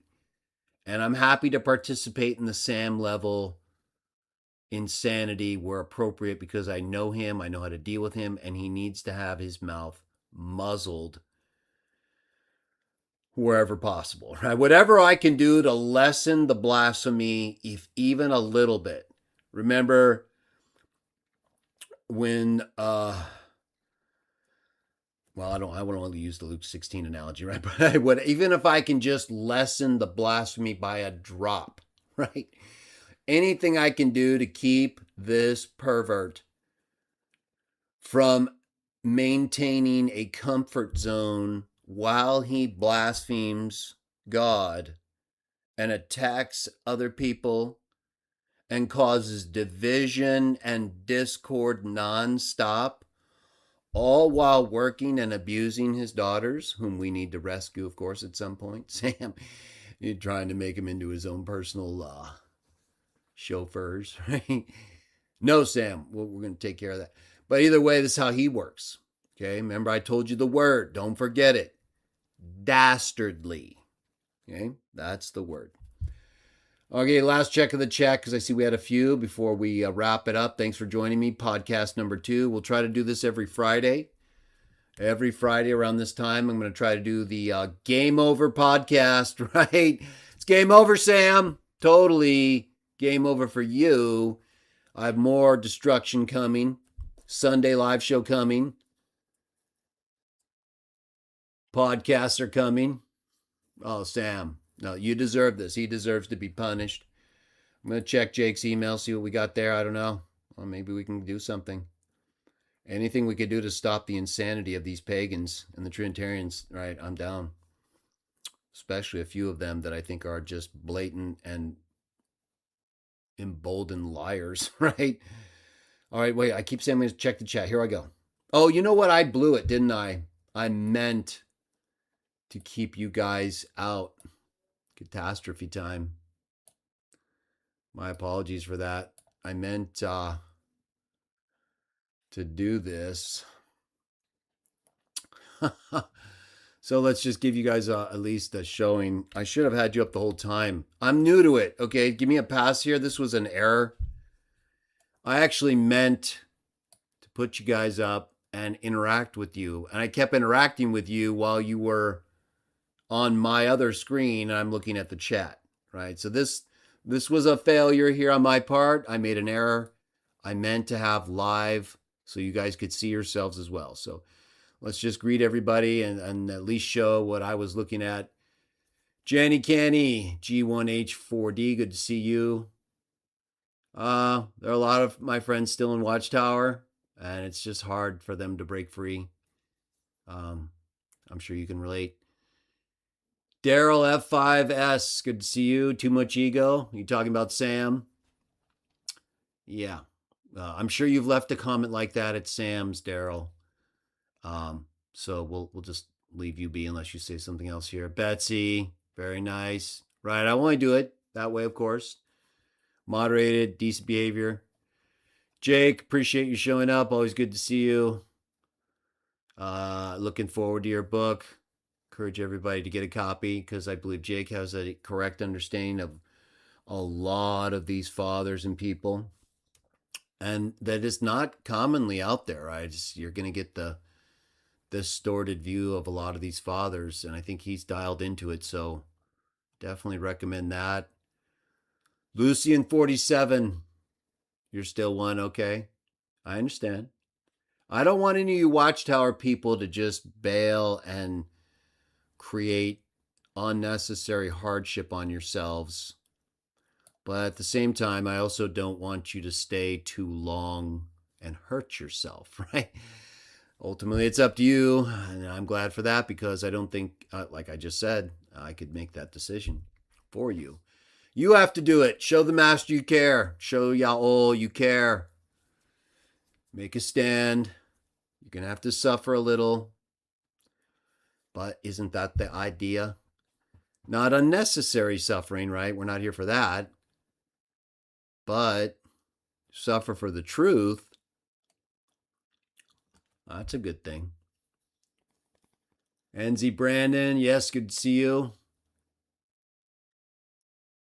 Looks like people like Jake Scott. Yeah, so again, we like Jake here. We think he does a good job dealing with the Trinitarians and with the early fathers and people like that. We also think Jake is a good representative of Islam in his demeanor and behavior. And we don't expect perfection, obviously, but we do recognize it when people do good work.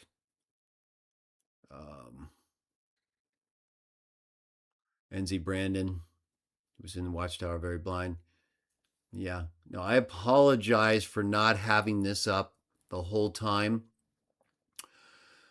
I'm gonna have to maybe put a note or something to pop the chat out so we can interact with it better next time, next Friday. Lucy, an organization is very different now than it was many years ago. I know. I know. You can talk to people. I know. Well, that is a good thing, Lucian.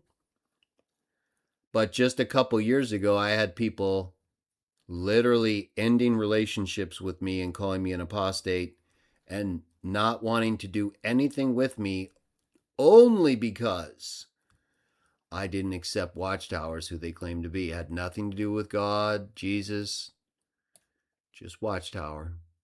So it's better, I know, but it's still going to be a problem because I don't know. I guess we'll see what happens. I wish you guys. I don't want any group to have people suffering because they're trying to serve God. That's the unfortunate part of all these religious organizations that may not be well intended. People are going to suffer, right? A lot of these groups that even you think, like, even regardless of which group you think is true or false, there are a lot of people in those groups that are well intended. Either they grew up in them and they don't know otherwise, and so they're just trying to be the best what they know to be. And there are a lot of people who join them who just think they see the things that make sense and like, yeah, I mean, this is good. They see the things that are actually good, like racial unity and following Jesus, right? So their intention in being part of the group is good. Any group. There are a lot of people like that. But when the group has problems that ultimately are going to damage those well-intended people, to me, that's the worst thing. The fact that, so a lot of these groups actually do provide a lot of benefit. Like, they can make you into a decent person on a lot of levels. But they also extract a heavy toll if you've got to give your life for them over something that's false, like the blood issue or something else that maybe, what they say, right? Or if you've got to submit to them on things like holidays that could cost you a job or a family relationship, and it's just an interpretation. Those are still very big issues, right? And so when you join a group and your relationships are now intertwined, if it's that fragile, where disagreement over non-explicit things creates this major discord or disruption, or you're an apostate, or you're then, right, those are severe traumatizing reactions. When your family or your friends or your associates tell you, hey, you're no longer good enough for us, or you're this kind of person, even if it's someone like Sam and it may be true, right?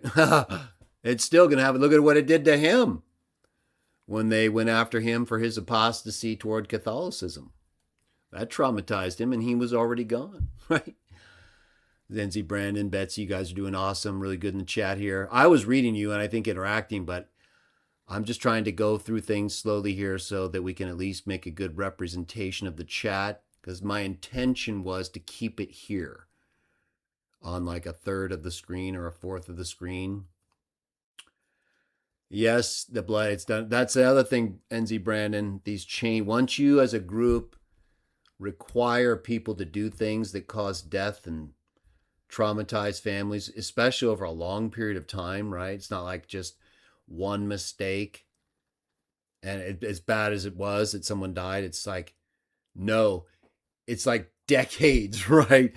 Decades of destruction of either literal people or mostly, right, families. To me, the greatest damage Watchtower did and has done, and a lot of these groups do, but Watchtower's really bad at this because of their shunning and the fragility that triggers it.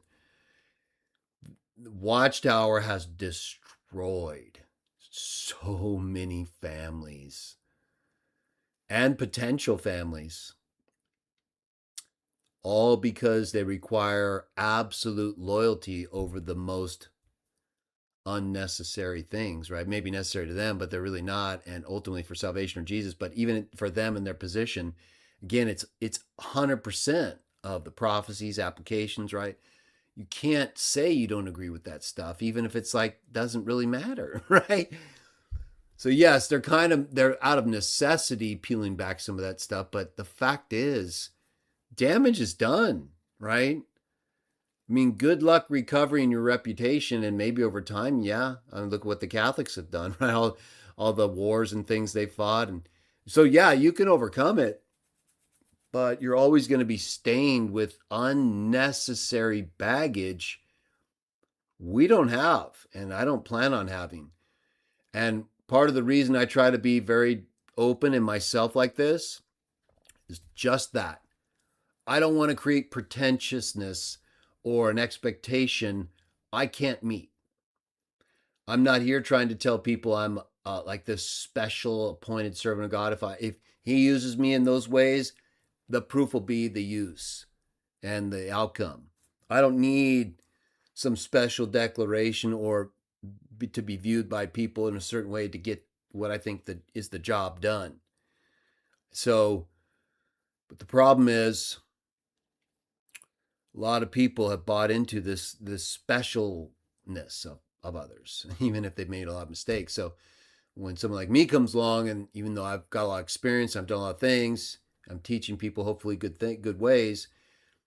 I'm not making these special claims that these other groups are in ways that I don't know. I think that does. It's almost like people would prefer that you be a proven liar, but claim to be something special, right? They're more likely to go with you than someone who isn't a proven liar, but they don't claim to be special. They're not as likely to go along with that. It's weird. All right, let's get through the rest of these comments in the chat and we'll wrap it up. I think we've covered the subjects well enough here for a couple hours. Podcasts, we'll try to keep them at around 2 hours, right? I think is a good, more or less, time for the podcasts. Betsy on fire. Now, Ralph022, he says, Mr. Greg, debate Sam so you can quiet him, please. Ralph022, I would and have tried to do that. Just search Sam Shamoun at my channel with the little microscope. Look for the one where he's appearing as Bruce Lee. He's got like the claw marks on his face. He likes that photo, and I put it there for that reason. And it's the photo that shows that he chickened out. So Sam has been. It's obvious, right? He's been running for me for a long time. He pretends like he wants to debate me, but then he doesn't. And Ralph022, like a couple years ago, he was defaming me live, and I was listening. I started commenting, and he called me up, and I went up, and he was normal for 2 minutes, Ralph, and then he brought on William Albrecht, and they started going insane over something related to what Jake and I were talking about. Right? Let's go back. It's all coming for full circle. William didn't like the fact that I thought Jake beat him in the debate over Justin Martyr, even though I have the exact same position as Jake.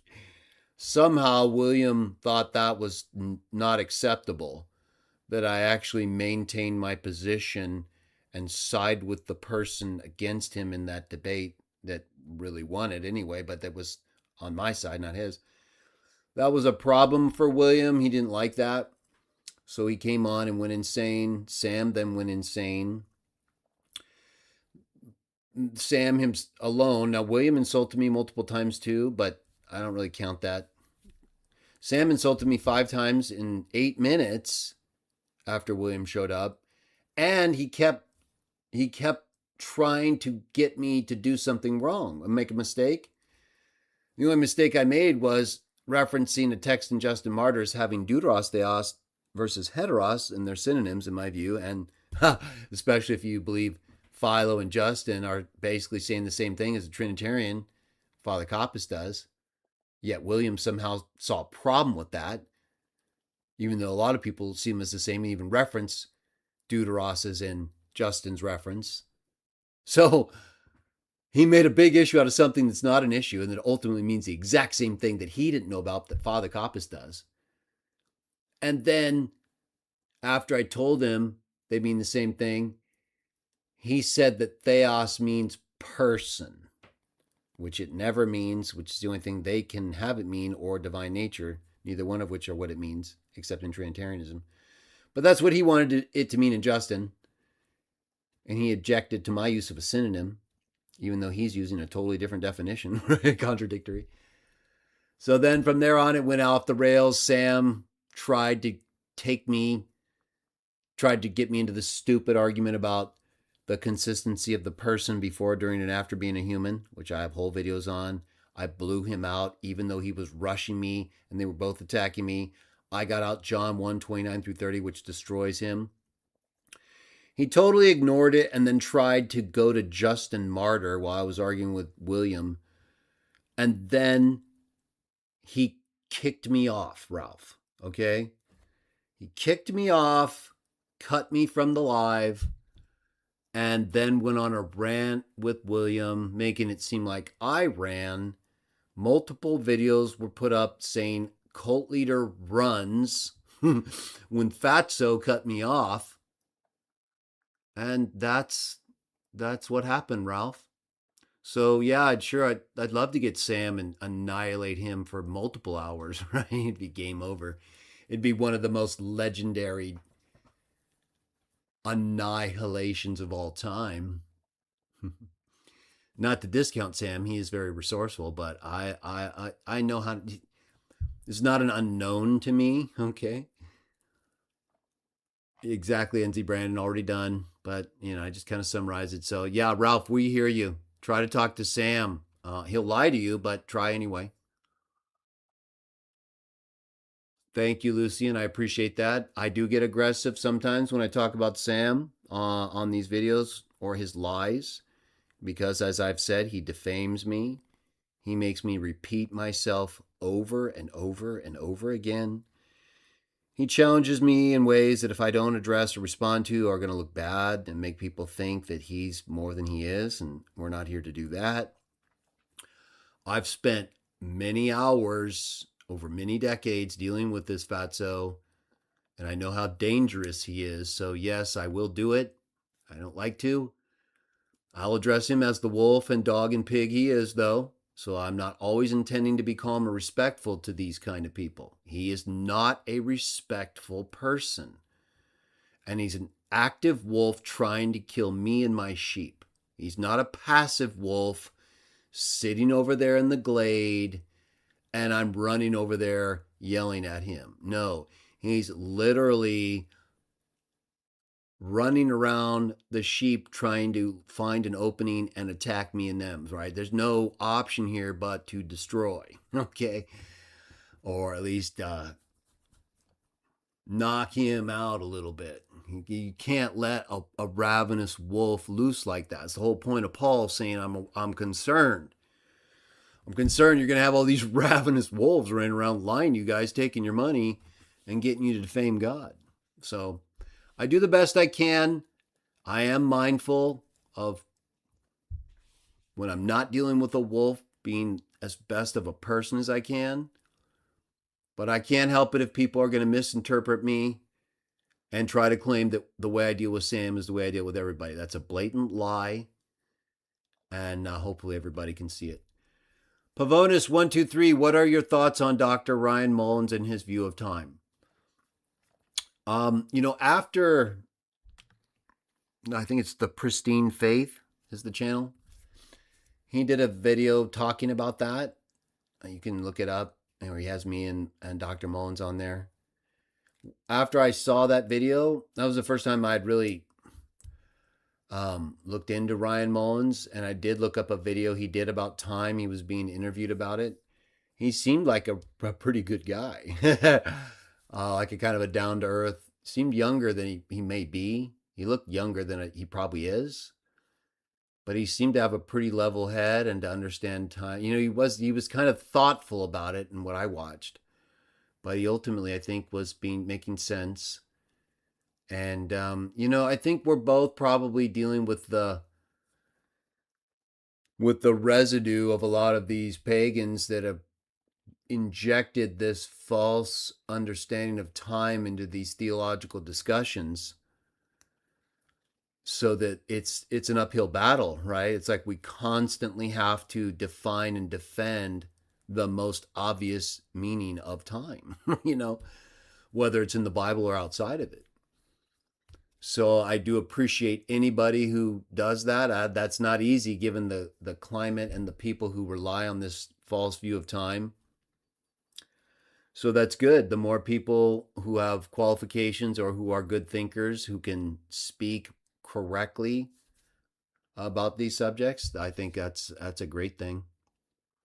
He and I would probably have a good discussion. Now, remember, a lot of people view me from the Watchtower context, but it's changing and it will continue to change as I progress in many ways, and as our group, just establishes itself as a reasonable alternative to some of these Trinitarian groups, and with a lot of freedom for people, without oppression and without having to, give your money and things. So I think we have a lot of characteristics that will be hopefully inviting to people and make them feel like they can talk to me.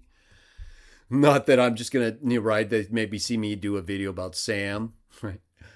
Well, but most of these same people are willing to look at Sam in a different light apart from his insanity, right? But they don't know me as well as Sam. I only deal with Sam like this because that's how he is, right? Most often, though, I'm like I am with Jake or with Kelly or Bowman or White. That's who I am. That's not who Sam is, though, okay? A totally different situation. If you act normal around Sam, you're not gonna feel like you're dealing with him correctly. That's why people don't like being around him. I don't think Greg was ever made an elder. Lucian 47. I know when he debated James White, he was still. So I was never made an elder as a Jehovah's Witness. I was a ministerial servant. However, I was one of the few ministerial servants who was on the public talk schedule, which is typically something that only elders do. But because of my involvement with a lot of these issues, and I was a pioneer and I was very active, of course, and I had written a first edition of JWD at that time. So I was accepted actually as a Watchtower apologist in that way, and even used. It was an interesting time. I'll talk about it more some other podcast. But anyway, so I was a ministerial servant, pioneer, and I attended the ministerial servant school, pioneer school. So a lot of stuff like that. But I left, after the second edition of Jehovah's Witnesses Defended, and once I started doing 3 dissertations on the blood issue with the fragments and some of the legalistic issues, I just said, I can't defend this. So we're going to have to pull back. If I can't defend why we're having people risk or lose their lives over these fractions or components, right? And you're saying you're supposed to pour blood out on the ground when it comes out of the body, but yet you're allowing it to be stored and fractionated, then that's when you have that's when you face these hard questions, right? Then that's when you find out if you're willing to suffer for the truth. Bankhead on fire. Very true. Very nice, Bankhead. Very true. No, we'll take care of Sam, but see, you got to remember, this is all psychological. A lot of this is psychological. I know how to deal with Sam, and it works. If you are looking carefully, you can see. If people know Sam like I do, it's working. Now, is it no, but it's better to be able to manage him and motivate and better to affect him than have you always being on the defensive with Sam. You either engage Sam effectively or don't do it. That's my recommendation. I know how to do it. I'm doing it. So I'm not here to have people tell me what to do when I already know who I'm dealing with and how to do it. I'm not going to, spurn good advice, but you better know what you're talking about if you're going to comment on the interaction of me and Sam.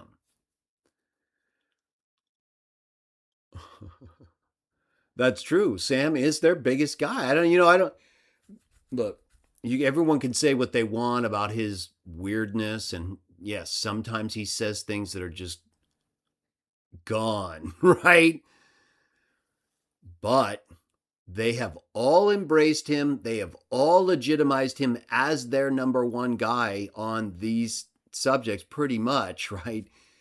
Maybe not every single Protestant, Catholic, or Ortho pagan has, but they have all, in large part, embraced Sam as their main guy and source of information, their teacher on these subjects. So why wouldn't I deal with him?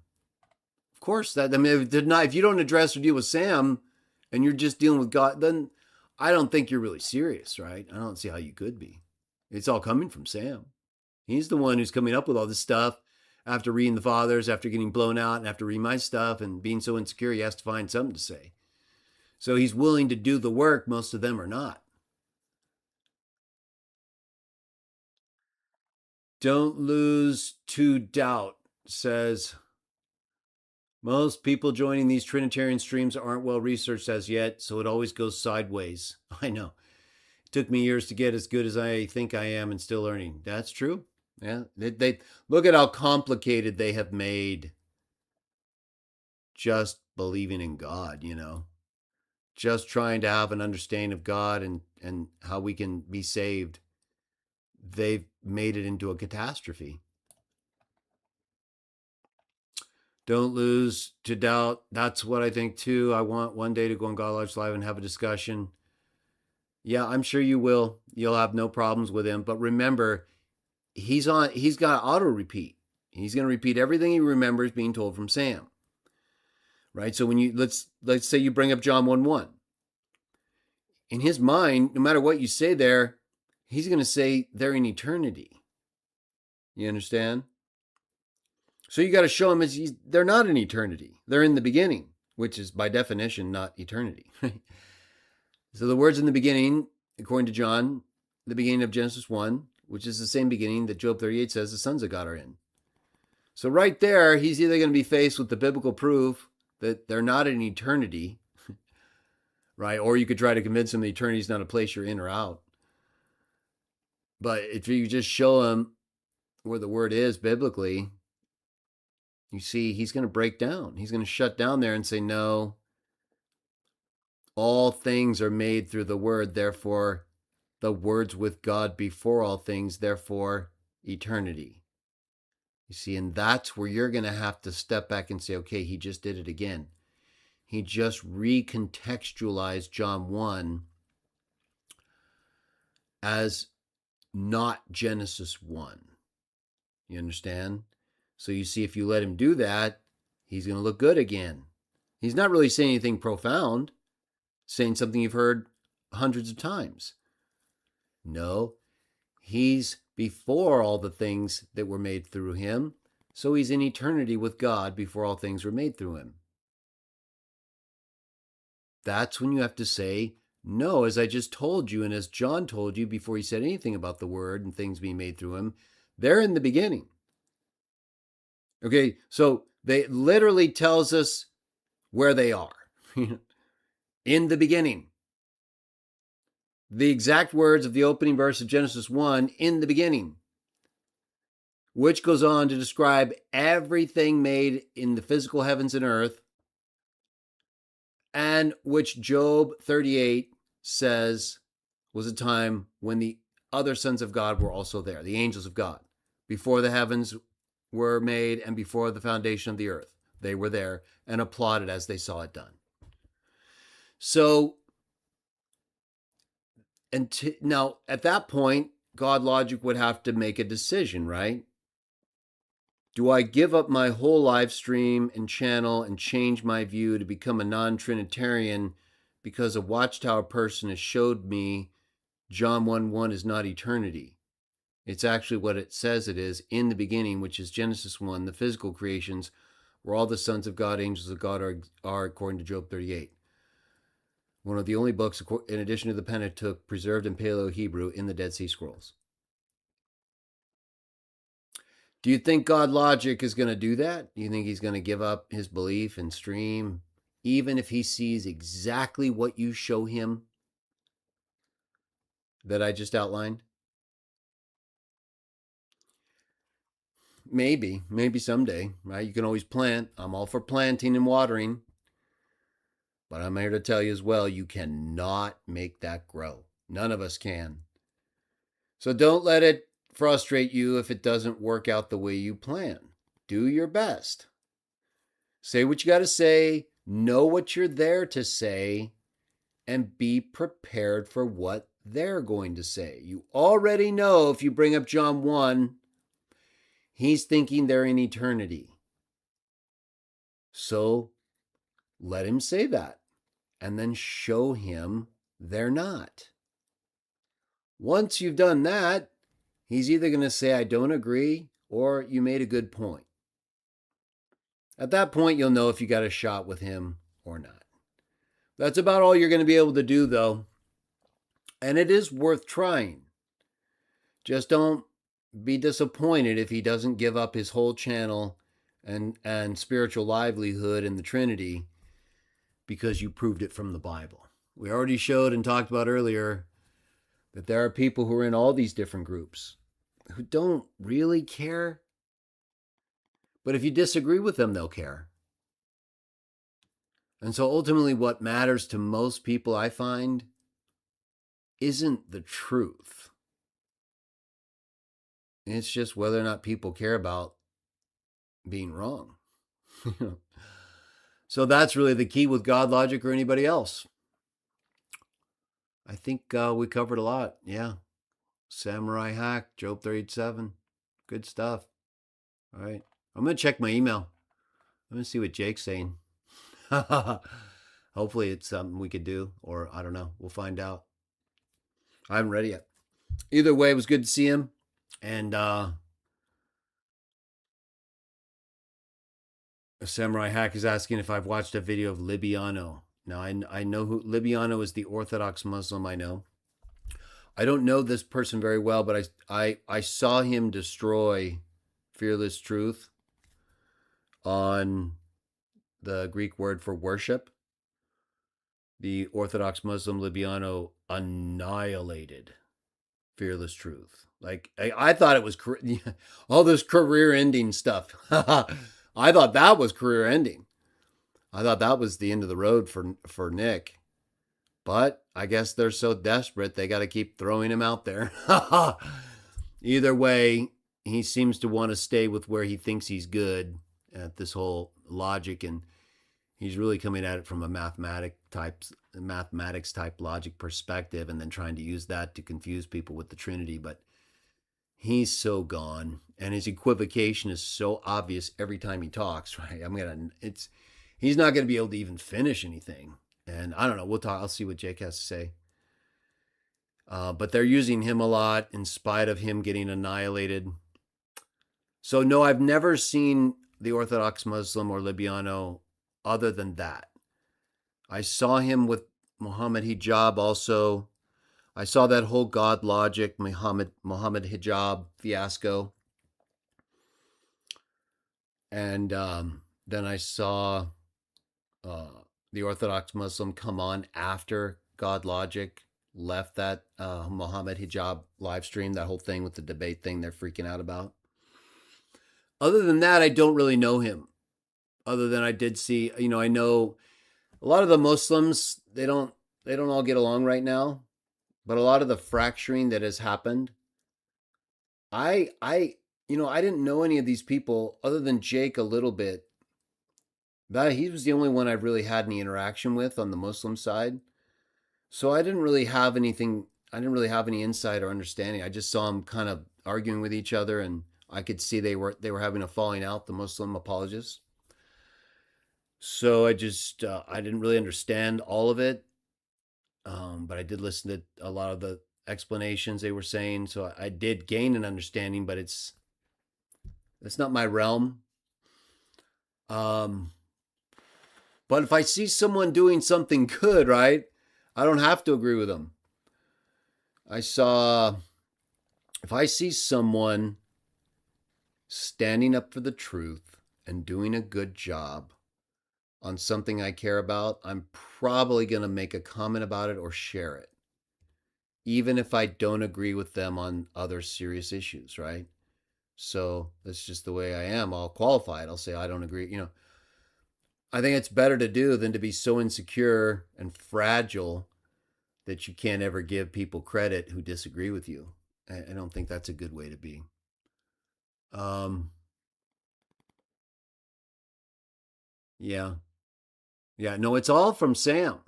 They're all the real interesting arguments. Those are coming from Sam because he has the knowledge, he has the experience. Right? He's been getting blown out by me for decades, and he has an insecurity that I think motivates him to just feel like he has to know or he can't handle it. He can only eat and masturbate so much before he's got to feel secure in his knowledge, right? All right.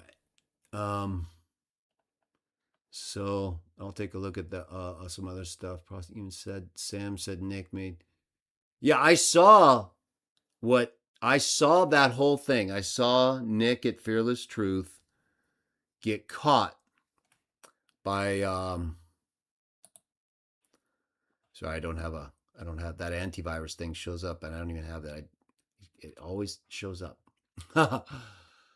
I actually watched that because I saw Prodigal Truth. A member of the channel used to show up more. He had posted something, and I saw it, and I thought, well, let me see this because this Nick guy's showing up with Sam and these others a lot. And I saw the Orthodox Muslim just annihilate him on proskuneo, and I couldn't believe it. I couldn't believe Nick just wouldn't stop repeating the same error. Like, he clearly doesn't know Greek. That's obvious, right? So he doesn't have range at all, really, especially for an Orthodox guy, right? I mean, that should have been a gimme. But he couldn't even deal with proskuneo or the form of the word, right? That was the real problem. Was he kept saying it was a different word when it wasn't, right? And then he kept trying to say, well, these little small differences in the conjugation made it. It was so stupid, That was bad. But I think these guys at this point, they're willing to eat some pretty bad crow just to keep the lies flowing.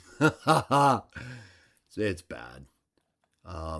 Anyway, they're gonna. You cannot trust these guys. Okay, be careful. Like Betsy said earlier, we got to be careful. These guys have shown they're not honest. They're not honest in terms of being given control over something. They'll abuse their authority. Many of them. So be careful when it comes to these people's channels and going on them. I would not trust them. But if you choose to, that's on you. So again, sorry we got late to the comment scrolling, but very nice. We spent a little time with that. Good podcast number 2, everyone. Glad that I have you to chat with about these issues. We'll try to make more out of the chat. I'll try to have people on, either visually or not. Maybe just like podcasts. I listen to podcasts all the time. They have people on and you don't see them. So we don't always have to have the visual, but maybe we can also add some visual guests on the channel and do some more interviewing, broaden out the kind of range of videos we do, give people a chance to talk about their views. So either way, we'll see what happens. A lot going on. Sam's fat, and there's only one God, the Father, right? Every God outside of that is a called God or a son of God that doesn't break scripture according to Jesus, if you believe John like I do. That having been said, I've got some uploads coming. I've got more coming. I hope you'll enjoy. And we'll be live again this Sunday, provided the lagging issue is resolved, which I expect it to be. So thank you all for joining me. Let's go ahead and remove the chat here so we can get a good full look at Sam and his blubber. We got the veins, the whale blubber veins in there so that we're accurate, right? If I just put the Marshmallow Man in there, no, it's not going to work. So I had to get a little creative, and I had to go in search of blubber. I found it, fortunately. So thank you all for joining me. Thanks for everybody who showed up and ask questions, support what we do. And I will see you again Sunday Jah willing, and may you be blessed in Jesus' name.